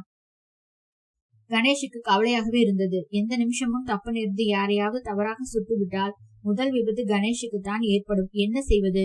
பேய்க்கு வாழ்க்கைப்பட்ட கதையாகி விட்டது. ஒலிம்பியா சென்ட்ரம் என்கிற நிலையில் அவர்கள் இறங்க வேண்டும். அங்கிருந்து டாக்ஸி பிடித்து அவன் சொன்ன ஐஸ்போர்ட் ஹாலுக்கு செல்ல வேண்டும். பெட்டியை சந்திப்பவனிடம் கொடுத்துவிட்டு உடனே ஓட வேண்டும். அவன் ஓடியதும் அங்கங்கே எங்கெங்கோ பதுங்கி இருக்கும் போலீஸ் உடனே பாய்ந்து அவனை பிடித்து விடுவார்கள். அப்படியெல்லாம் நடப்பதற்கு சந்தர்ப்பம் ஏதும் ஏற்படவில்லை. ஒலிம்பியா சென்றம் அடைந்து பிளாட்பாரத்தில் நடக்கும் பொழுதே யாரோ ஒருவன் அவன் மேல் சற்று உரசினார் போல நடந்தான். மற்றொருவன் மேலே விழுந்தான். ஒரு கணத்தில் அவன் கையிலிருந்து பெட்டி பிடுங்கிக் கொள்ளப்பட்டது. யார், எப்படி என்கிற கேள்விக்கு பதில் அந்த ஜன நெருக்கத்தில் கரைந்து விட்டது. ஒலிம்பிக் டவரின் உச்சியில் இருந்து சுழலும் ரெஸ்டாரண்டில் கணேஷ், வசந்த், ஸ்டைன்ஹாஃப், போனிஷ், மற்றொரு போலீஸ் ஆபீசர் உட்கார்ந்திருந்தார்கள். கோட்டை விட்டு விட்டோம். இதை நாம் எதிர்பார்க்க வேண்டும். அத்தனை போலீஸ் படையும் இங்கே தயாராக இருக்கிறோம். ஸ்டேஷனிலேயே பிடுங்கிக் கொண்டு சென்று விட்டார்களே என்றார் ஸ்டைன்ஹாஃப். பெட்டியை திறந்ததும் அவர்களுக்கு ஆச்சரியம் காத்திருக்கிறது என்றான் கணேஷ். எங்களுக்கு அபாயம் காத்திருக்கிறது என்றான் வசந்த். இல்லை, நீங்கள் பயப்பட வேண்டியதில்லை. அவர்கள் சரக்கு கிடைக்கும் வரை உங்களை ஒன்றும் செய்ய மாட்டார்கள். மிஸ்டர் கணேஷ், அவர்கள் உங்களுடன் மறுபடியும் தொடர்பு கொள்வார்கள். அப்பொழுது சொல்லிவிடுங்கள், எங்களை ஏமாற்றி பணம் கொடுக்காமல் பெட்டியை பிடுங்கிக் கொண்டு செல்ல நீங்கள் நினைப்பீர்கள் என்று நாங்கள் வேண்டுமென்றே அப்படி செய்தோம் என்று. உண்மையான பெட்டி பத்திரமாக என் நண்பரிடம்தான் இருக்கிறது என்று சொல்லிவிடுங்கள். கணேஷ் சிரித்தான். இந்த அபாயகரமான விளையாட்டில் ஒன்றே ஒன்று நம்முடன் கண்ணாமூச்சி விளையாடுகிறது. தெரியும், சரக்கு. நீங்களா அந்த நாட்டிய குழுவின் பெட்டிகளை சரியாக தேடி பார்த்து விட்டீர்களா? மிக தீவிரமாக குடைந்து விட்டோம். அவைகளில் ஒன்றுமே இல்லை. அந்த வட்டங்கள் மியூனிச் நகரை குறிக்கும் ஒலிம்பிக் வட்டங்கள் அவை. இல்லை, வேறு ஏதோ. அகன்ற கண்ணாடி ஜன்னல்களுக்கு வெளியே மியூனிச் நகரத்தின் ராத்திரி சொர்க்கத்தில் விழா கொண்டாடுவது போல தெரிந்தது. மெலிதாக அந்த ரெஸ்டாரண்டின் சுழற்சிக்கேற்ப நகர்ந்து கொண்டிருந்தது. இந்த விந்தை நகரத்தில் எந்த ஓரத்தில் அவர்கள் இருக்கிறார்கள்? அடுத்து என்ன செய்ய போகிறார்கள்? மிஸ்டர் கணேஷ், நீங்கள் இப்போது எங்கே செல்ல வேண்டும்? நாங்கள் கொண்டு போய் விடுகிறோம். கணேஷ் யோசித்தான். அந்த கலாராதனா குழு தங்கியிருக்கும் இடத்தில் என்னை கொண்டு விடுங்கள். ஏன்? அவர்களுடன் பேசி பார்க்கிறேன். ஏதாவது பாதை தெரிகிறதா என்று பார்க்கலாம். காலினிர் சிலம்பு கொஞ்ச டேப் ரிகார்டர் பாதம் பார்த்து கொண்டிருக்க, அந்த பெண்கள் 8 பேரும் அதற்கேற்ப ஜல் ஜல் என்று ஆடிக்கொண்டிருக்க, நடுநாயகமாக ரேணுகா அபிநயம் செய்து கொண்டிருந்தாள். ஒத்திகை நடந்து கொண்டிருந்தது. கலாராதனா தங்கியிருந்த டார்மிட்ரியின் ஒரு சிறிய ஹாலில் அவர்கள் ஒத்திகை பார்த்து கொண்டிருந்தார்கள். வெள்ளைக்கார பெண்கள் சிலர் அபிநயத்தை ஆர்வத்துடன் கவனித்துக் கொண்டிருந்தார்கள். கணேஷும் வசந்தும் உள்ளே நுழைந்தார்கள். ரேணுகா அற்புதமாக அபிநயித்தாள். ஏதோ ஒரு இடத்தில் அசைவுகள் தடைபட சட்டென்று நிறுத்தி தேப்பிரக்காரரை திரும்பி போடச் சொன்னாள். சற்று நேர ஆசுவாசத்திற்கு பிறகு ஜல் ஜல் என்று நடந்து நாற்காலியில் உட்கார்ந்தாள். கணேஷ் அருகில் சென்றான். ஹலோ, நீங்களா? என்னைக்கு பெர்ஃபார்மன்ஸ்? நாளைக்கு. இன்னும் ஸ்டெப் செட் ஆகல. ராத்திரி ஜெர்மன் பாஷையில விளக்கங்களை எல்லாம் ரெக்கார்ட் வர பண்ணணும். நிறைய வேலை இருக்கு. பூரா ஒரு தடவை ரிஹர்சல் பண்ணினாதான் எனக்கு திருப்தி. ரொம்ப அழகா ஆடுறீங்க. நாளைக்கு இந்த ஜெர்மன் இளைஞர்கள் எல்லாம் மயங்கிட போறாங்க. தேங்க்ஸ். போதாது, இன்னும் பெர்ஃபங்க்ஷன் வரணும். என்ன ரெடியா? ஒரு நிமிஷம்.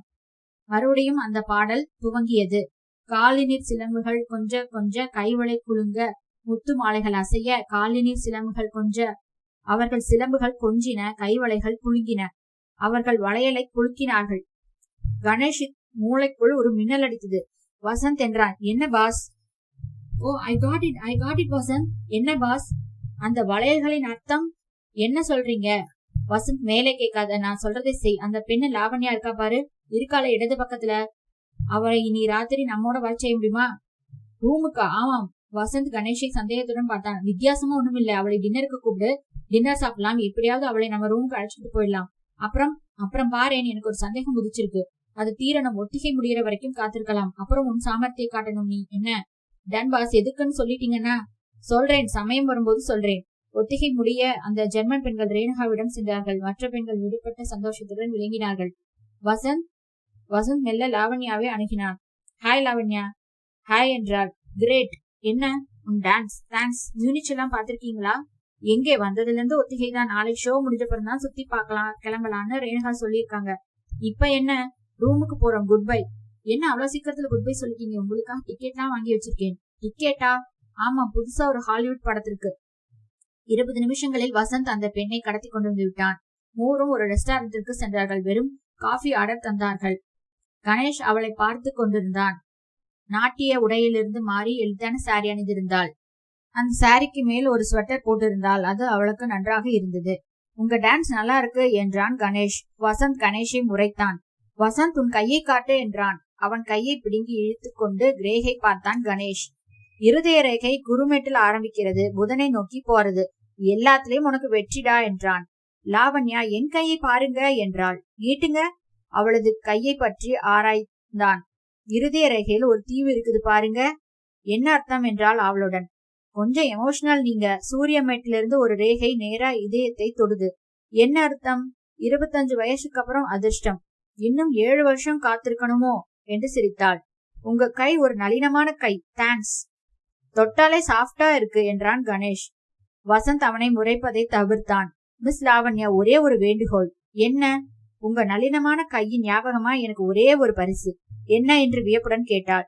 ஒரே ஒரு வளையல். இதை நான் பத்திரமா பொக்கிஷமா வச்சிருப்பேன். இவ்வளவுதானா?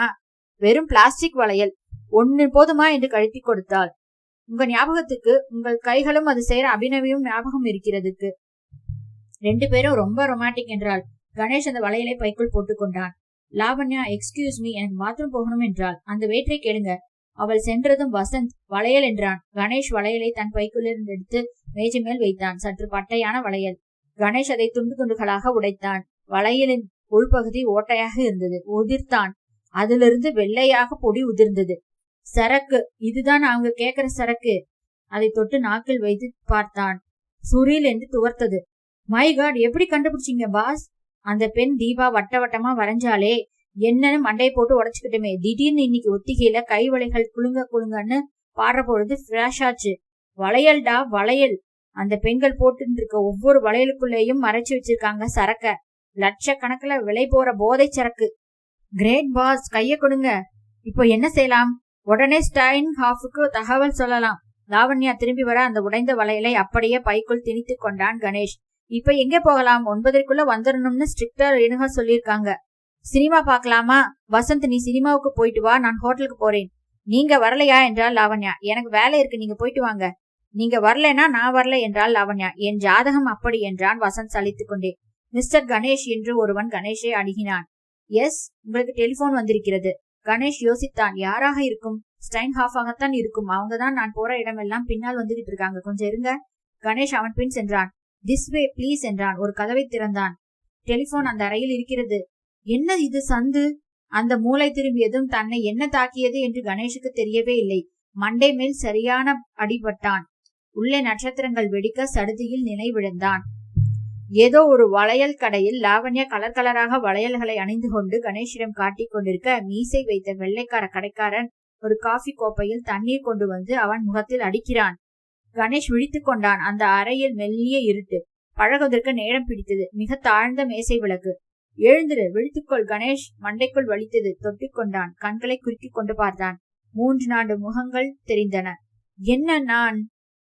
கணேஷ், இந்த பெட்டி ஞாபகம் இருக்கிறதா என்றான் ஒருவன். அவனை சிரமத்துடன் நிமிர்ந்து பார்க்க அவன் மிக உன்னதமான சூட் அணிந்து சுத்தமாக அடர்ந்த புருவங்களுடன் நிற்பது தெரிந்தது. யார் நீ? நெவர் மைண்ட், இந்த பெட்டியை பாரு. ஞாபகம் இருக்கிறதா? இருக்கிறது. அவன் ஒலிம்பிக் சென்ட்ரமில் கோட்டை விட்ட பெட்டி. இதில் என்ன வைத்திருக்கிறாய்? அதட்டும் குரல். காகிதங்கள், காலி டப்பாக்கள் என்றான் சிரமத்துடன். அதுதான் உன் சரக்கா? எங்களை ஏமாற்றினால் என்ன ஆகும் தெரியுமா? நீங்கள் மட்டும் என்னை ஏமாற்றலாமா? பணம் கொடுக்காமல் இலவசமாக என்னிடமிருந்து அதை பறிக்க முற்படலாமா? அதனால் முன்னெச்சரிக்கையாக சரக்கை நண்பனிடம் கொடுத்து வைத்திருந்தேன்.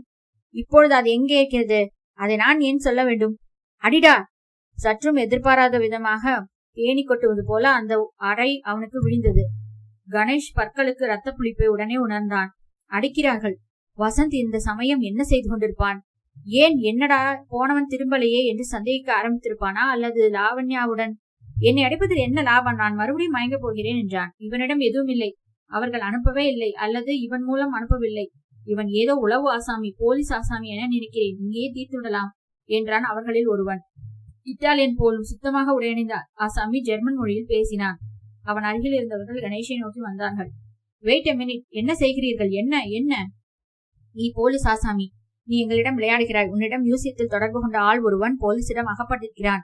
அவன் போலீசிடம் எதுவும் சொல்வதற்குள் அவனை தீர்த்து விட்டோம். அது வேறு விஷயம். நீ போலீஸ் கட்சி என்று சாபதமாகிவிட்டது. நீ அபாயகரமானவன். கமான் ரிக்கோ. ரிக்கோ தன் கோட்பைக்குள் இருந்து ஒரு துப்பாக்கியை எடுத்தான். சின்ன பெரட்டா. இருங்கள் இருங்கள், நான் போலீஸ் ஆள் இல்லை. நான் தனியான ஆள். நான் தனி. என்னை போலீஸ் தொடர்ந்தார்கள், அதுதான் உண்மை. ரிக்கோவின் துப்பாக்கி கணேஷின் நெற்றி போட்டில் தொட்டது. மற்ற இருவர் அவன் கைகளை அழுத்தி பிடிக்க துப்பாக்கியின் குதிரையில் விரலை பதித்தான். சுடு என்றான். கணேஷ் ஓ என்று இறைந்தான். இருங்கள், என்னிடம் சரக்கு இருக்கிறது. என் பைக்குள் சாம்பிள் இருக்கிறது. அதை பார்த்துவிட்டு அப்புறம் சுடு பிளீஸ். இரு என்றான் தலைவன். காட்டு என்றான் கணேஷிடம். கணேஷ் தன் பையிலிருந்து உடைந்த வளையலை எடுத்து கீழே எறிந்தான். பார் முட்டாளே, சரக்கு இல்லை என்கிறாயே, இதைவிட சுத்தமான சரக்கு உனக்கு கிடைக்குமா? பார். அந்த வளையலின் உள்ளிருந்து உதிர்ந்த வெண்பொடியை அவன் விரல்களால் தொட்டு நாக்கில் வைத்து பார்த்தான். அவர்கள் வேற்று மொழியில் அவசரமாக பேசிக் கொண்டார்கள். யாரோ ஒருவன் வரவழைக்கப்பட்டு அவன் கீழே கிடந்திருந்த பொட்டிகை திரட்டி எடுத்துக்கொண்டு பரிசோதிக்க சென்றான். சற்று நேரம் அங்கே மௌனம். முழுவதும் என்னிடம்தான் இருக்கிறது. எங்கே இருக்கிறது என்று எனக்கு மட்டும்தான் தெரியும். என்னை துன்புறுத்தினால் உனக்கு எந்த லாபமும் இல்லை. நான் போலீஸ் இல்லை, நான் தனி ஆசாமி. கொடுக்க வேண்டிய காசை கொடு, பொருள் தருகிறேன். நேராக வியாபாரம் நடத்து. அடித்து பிடுங்காதே. என்னை கொள்வதால் உனக்கு எந்தவித லாபமும் இல்லை. பரிசோதிக்க சென்றவன் வெளியே வந்து ஓகே என்று கட்டை விரலை உயர்த்தி காட்டினான். அந்த சூட் ஆசாமி திடீரென்று குறைந்தான். ஏய் முட்டாள், ஒதுங்கு, அவரை விட்டு நகரு. அவரை துன்புறுத்தாம கொண்டு வா என்று தானே சொன்னான். எதற்காகத்தான் அவரை போட்டு அடித்தீர்கள் என்று கணேஷை அடித்தவனை கன்னத்தில் அரைந்து பிடரியை தள்ளினான். கணேஷை அன்பாக உட்கார வைத்து சின்சானாவையும் கொடுத்தார்கள். சொல்லுங்கள் மிஸ்டர் கணேஷ், மன்னித்து விடுங்கள். நீங்கள் சொன்னது போல பணம் கொடுக்கிறோம். பொருளை கொடுத்து விடுங்கள். ஏய் மரியாவை கூப்பிட என்றான். இந்த மரியா என்கிற வாட்டசாட்டமான பெண் அவ் கணேஷின் அருகில் வந்து புன்னகையுடன் உட்கார்ந்து அவன் காயங்களை எல்லாம் ஒத்தடமிட்டு அவன் கையை எடுத்து தன் மார்பின் சட்டைக்குள் வைத்துக் கொண்டாள். அவள் வேணுமா என்றான் தலைவன் சிரித்துக் கொண்டே. ஏய் பணம் கொண்டு வா, கணேஷுடன் போ. அவன் சரக்கை எடுத்துக் கொடுப்பார். வாங்கி கொண்டு வா. நடக்காது என்றான் கணேஷ். ஏன்? உன் அடியாட்கள் யாரும் வேண்டாம். வியாபாரம் எனக்கும் உனக்கும் மட்டும்தான். அந்த பெண் கணேஷின் கையை வேறு எங்கே கொண்டு செல்ல, கொஞ்சம் இரு என்றான். வியாபாரம் நம் இருவருக்கும் தான். எனக்கு உத்தரவு, நடு ஆசாமி யாரிடமும் கொடுக்க கூடாது. நேராக பெரிய கையில் கொடுக்க வேண்டும் என்பதே. எனவே நீ என்னுடன் வா. வந்து பணம் கொடுத்து சரக்கை பெற்றுக்கொள். வேண்டாம், இது ஆபத்தான விஷயம். சும்மா இரு. ஆபத்தா? எனக்கா? அருகில் இவன் இருக்கிற வரைக்கும் எனக்கு ஆபத்தே கிடையாது. கணேஷ், சம்மதம், நான் வருகிறேன். ஆனால் இதை பார் என்று துப்பாக்கியை காட்டினான் அவன். நான் எப்பொழுதும் உன் அருகில் தான் இருப்பேன். எப்பொழுதுமே இதுவும் தயாராக இருக்கும். சுட்டு விடுவேன் கணேஷ். அந்த மரியா சிரித்து கணேஷின் மேல் பூனைக்குட்டி மேல் உரசினாள். அதற்கெல்லாம் தேவையே இல்லை. பணம் எடுத்துக்கொள். நானும் நீயும் மட்டும் புறப்படுகிறோம். நானும் வருகிறேன் என்றால் அந்த மரியா. நாளை சாயங்காலம் உன்னை தீர விசாரிக்க வேண்டும். உன் உடம்பில் இந்த இந்தியன் ஏகப்பட்ட கவிதைகள் எழுத வேண்டும். பொறுத்திரு கண்ணே என்றான். அந்த நீலசூட் தன் துப்பாக்கியின் தோட்டாக்களை சரிபார்த்து கொண்டான். வா போகலாம் என்றான். கணேஷின் இதயம் படப்படுத்தது. குளிரும் பயமும் கலந்து உடல் நடுங்கியது. எத்தனை அபாயம் இது! அங்கே எதற்காக அவனை அழைத்து போகிறான்? வேறு என்ன செய்ய முடியும்? இது நேரம் நான் காணாமல் போனதை யாரும் கவனித்திருப்பார்களா? சான்ஸே இல்லை. வசந்த் பாட்டிற்கு அந்த பெண்ணுடன் சினிமா போயிருப்பான். போலீசார் என்னை தொடர்வதற்கு சந்தர்ப்பமின்றி கோழி குஞ்சை போல இவர்கள் என்னை அமுக்கிவிட்டார்களே. ஒரு மிகப்பெரிய மெர்சிடிஸ் காரில் அவர்கள் சென்றார்கள். இரவின் விளக்குகள் காரின் ஜன்னலுக்கு வெளியே கீற்றல் கீற்றலாக செல்ல மிக வேகமாக சென்றது. டிரைவரே ராட்சசன் போல இருந்தான். எங்கே போக வேண்டும்? அதிக நேரம் பாச்சா காண்பிக்க முடியாது. எப்படியும் சரக்கை கொடுத்து விட வேண்டும். எல்லாம் அந்த பெண்களின் வளையல்களில் இருக்கின்றன. ஒவ்வொருத்திடமும் ஒவ்வொரு டஜன் வளையல். 9 பெண்கள், 108 வளையல்கள். ஒவ்வொரு வளையலிலும் எத்தனை கிராம் மற்றும் இன்னும் எத்தனை நகைகளில் அடைத்திருக்கின்றனவோ.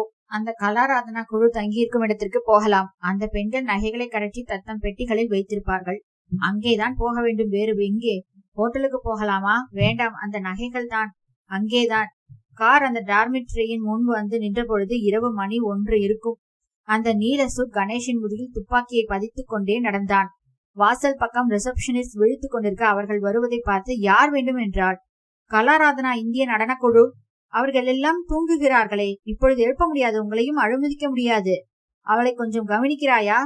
அவன் துப்பாக்கியை காட்டினான். அனாவசியமாக சுட வேண்டாம் பெண்ணே, பேசாமல் இரு. என்ன என்றான் கணேஷ். அவன் அங்கிருந்த டெலிபோனை பிடுங்கினான். போலீஸுக்கு போன் செய்தாலும் செய்து விடுவாள். ரெட்டைக்கிழவி, எங்களுடன் வா, இல்லையேல் உன் மூளையெல்லாம் ரத்த குழம்பாகிவிடும். பயந்து நடுங்கிக் கொண்டே அந்த பெண் சாவியை எடுத்துக்கொண்டு அவர்களுடன் நடந்தாள். இதப்பார், அவனாசியமாக துப்பாக்கியை உபயோகிக்காதே. சரக்கு அந்த பெண்களின் செயற்கை நகைகளில் உள் பொதிந்திருக்கிறது. ஒவ்வொருத்தியாக நிற்க வைத்து நகைகளை கழற்றி கொடுக்க சொல்லிவிடலாம். வேற மூர்க்கத்தனம் வேண்டாம். என்ன, அந்த பெண்களுக்கும் இவர்களுக்கும் சம்பந்தம் இல்லை என்றான் கணேஷ். அந்த ஹாலில் வரிசையாக போடப்பட்டிருந்த கட்டில்களில் குளிருக்கு போர்த்தி கொண்டு அந்த பெண்கள் படுத்திருந்தார்கள். கணேஷ் கத்தினான். வேக் அப் ஆல் கேர்ள்ஸ் என்று கைத்தட்டி சப்தமிட்டான். கமான், குவிக் குவிக் என்று நீல சூட்டும் கத்தினான். குபுக் என்று அத்தனை பேரும் எழுந்தார்கள். அத்தனை பேரும் போலீஸ்காரர்கள். கிரேட் ஒர்க் என்றான் கணேஷ். உங்க ஃப்ரெண்ட் வசந்துக்கு தேங்க்ஸ் சொல்லணும் நீங்க. எனக்கு தேங்க்ஸ் இல்லை, எல்லாம் கணேஷ் தான். ஒரு துண்டு வளையல் லாவண்யாவோட சினிமாவுக்கு கிளம்ப வெளியில வந்த பொழுது கீழே கிடந்தது. பார்த்தேன். என்னடா அது, கொஞ்சம் சந்தேகமா இருந்துச்சு. வாசல்ல ஒரு சிப்பந்தியை கேட்டேன். கணேஷை அடையாளம் சொல்லி, ஆமா, ஒரு ஆள் அந்த சந்து பக்கம் அழிச்சுக்கிட்டு போனான் அப்படின்னு சொன்னான். அங்கே பார்த்தா இன்னொரு வளையல் துண்டு கிடந்தது. சரிதான், ஏதோ விபரீதம்னு உடனே ஸ்டைன்ஹாஃபுக்கு போன் பண்ணிட்டேன். பாஸ், எப்படி உங்களுக்கு தோணுச்சு வளையலை அங்கங்கே கீழே போடுறதுக்கு? அப்புறமா சொல்றேன். ஆனா மிஸ்டர் ஸ்டைன்ஹாஃப் செயல்பட்ட விதம் ரொம்ப அற்புதம் பாஸ். அவர்கிட்ட வளையலில் நாம கண்டுபிடிச்சதை சொன்னதும் உடனே புடிச்சுக்கிட்டார். அவங்க உங்களை துன்புறுத்தி அடிச்சு புரட்டி கடைசியில அந்த பெண்கள் தங்கி இருக்கிற இடத்திற்கு நிச்சயம் கொண்டு வருவாங்கன்னு ஷூடா யூகிச்சுட்டார். அப்புறம் அந்த இடத்தில் போலீஸ் வச்சுட்டாங்க. அந்த ரிசப்ஷனிஸ்ட் போலீஸ்காரி. உள்ளே கட்டிலுக்கு கட்டில் போலீஸ் கம்பளி போத்துக்கிட்டு பிரமாதம். கணேஷ் ஸ்டைன்ஹாஃபை பார்த்து சிரித்தான். மிஸ்டர் கணேஷ், நான் உங்களுக்கு வந்தனம் சொல்ல வேண்டும். அந்த கூட்டத்தின் தலைவனையே அழைத்து கொண்டு வந்து விட்டீர்கள். சரக்கும் பிடிபட்டு விட்டது, ஆளும் பிடிபட்டு விட்டான். அவன் யார் தெரியுமா? பெரிய பணக்காரன். ஷாப்பிங்கில் 3 சினிமா, 4 ரெஸ்டாரண்ட் சொந்தம். அவனுக்கு எக்கச்சக்க சொத்து. பெயர் மாவின்ஸ்கி. ஆஸ்திரிய தேசத்தவன். வந்தனம் மிஸ்டர் கணேஷ். இன்றைக்கு சாயங்காலம் உங்களுக்கு ஒரு பார்ட்டி. அப்புறம் உங்களுக்கு சென்னை போலீசிடமிருந்து ஒரு கடிதம் வந்திருக்கிறது. கணேஷிடம் கடிதத்தை கொடுத்தார் அவர். அன்புள்ள கணேஷ், நீங்கள் இறைத்த 10 ரூபாய் நோட்டுகளிலே ஒன்று வேளச்சேரி ஸ்டேட் பேங்க் கிளையில் அகப்பட்டது. நீங்கள் குறிப்பிட்டபடி அருகே இருந்த ஷெட்டுகளில், தொழிற்சாலைகளில் விசாரிக்க துவங்கினோம். ஒரு வளையல் தொழிற்சாலை நிழலாக இருந்தது. சோதித்ததில் ஆச்சரியம். அவர்கள் தயாரிப்பது வளையல், ஆனால் அதனுள் அடைப்பது ஓபியம். கங்க்ராட்ஸ் ராஜேந்திரன். கணேஷ் புனகைத்தான். என்ன என்றார் ஸ்டைன்ஹாஃப். அந்த பக்கமும் கண்டுபிடித்தாகிவிட்டது. Great, this call for celebration. Mister Steinhoff, ஒரு சின்ன வேண்டுகோள் என்றான் வசந்த். சொல்லுங்கள். இன்றைக்கு பார்ட்டிக்கு லாவண்யா என்கிற பெண்ணையும் கூப்பிட வேண்டும். சரி, என்ன மிஸ்டர் கணேஷ்? எனக்கும் ஒரு விருந்தாளி. மரியா என்கிற பெண்ணை நீங்கள் கண்டுபிடிக்க வேண்டும். வசந்த் கணேஷை ஆச்சரியத்துடன் பார்த்தான். நல்லா உடம்பு பிடிச்சு விடுறாடா என்றான். அப்புறம் ஒரு சின்ன விஷயம் வசந்த். ஊருக்கு போறதுக்குள்ள என் கோட்டை ரிப்பேர் செய்துக்கணும். ஏன்? பையில் ஓட்டை, வளையல் துண்டுகள் போட்டா 1 2 கீழே நழுவி விழுந்துடுது.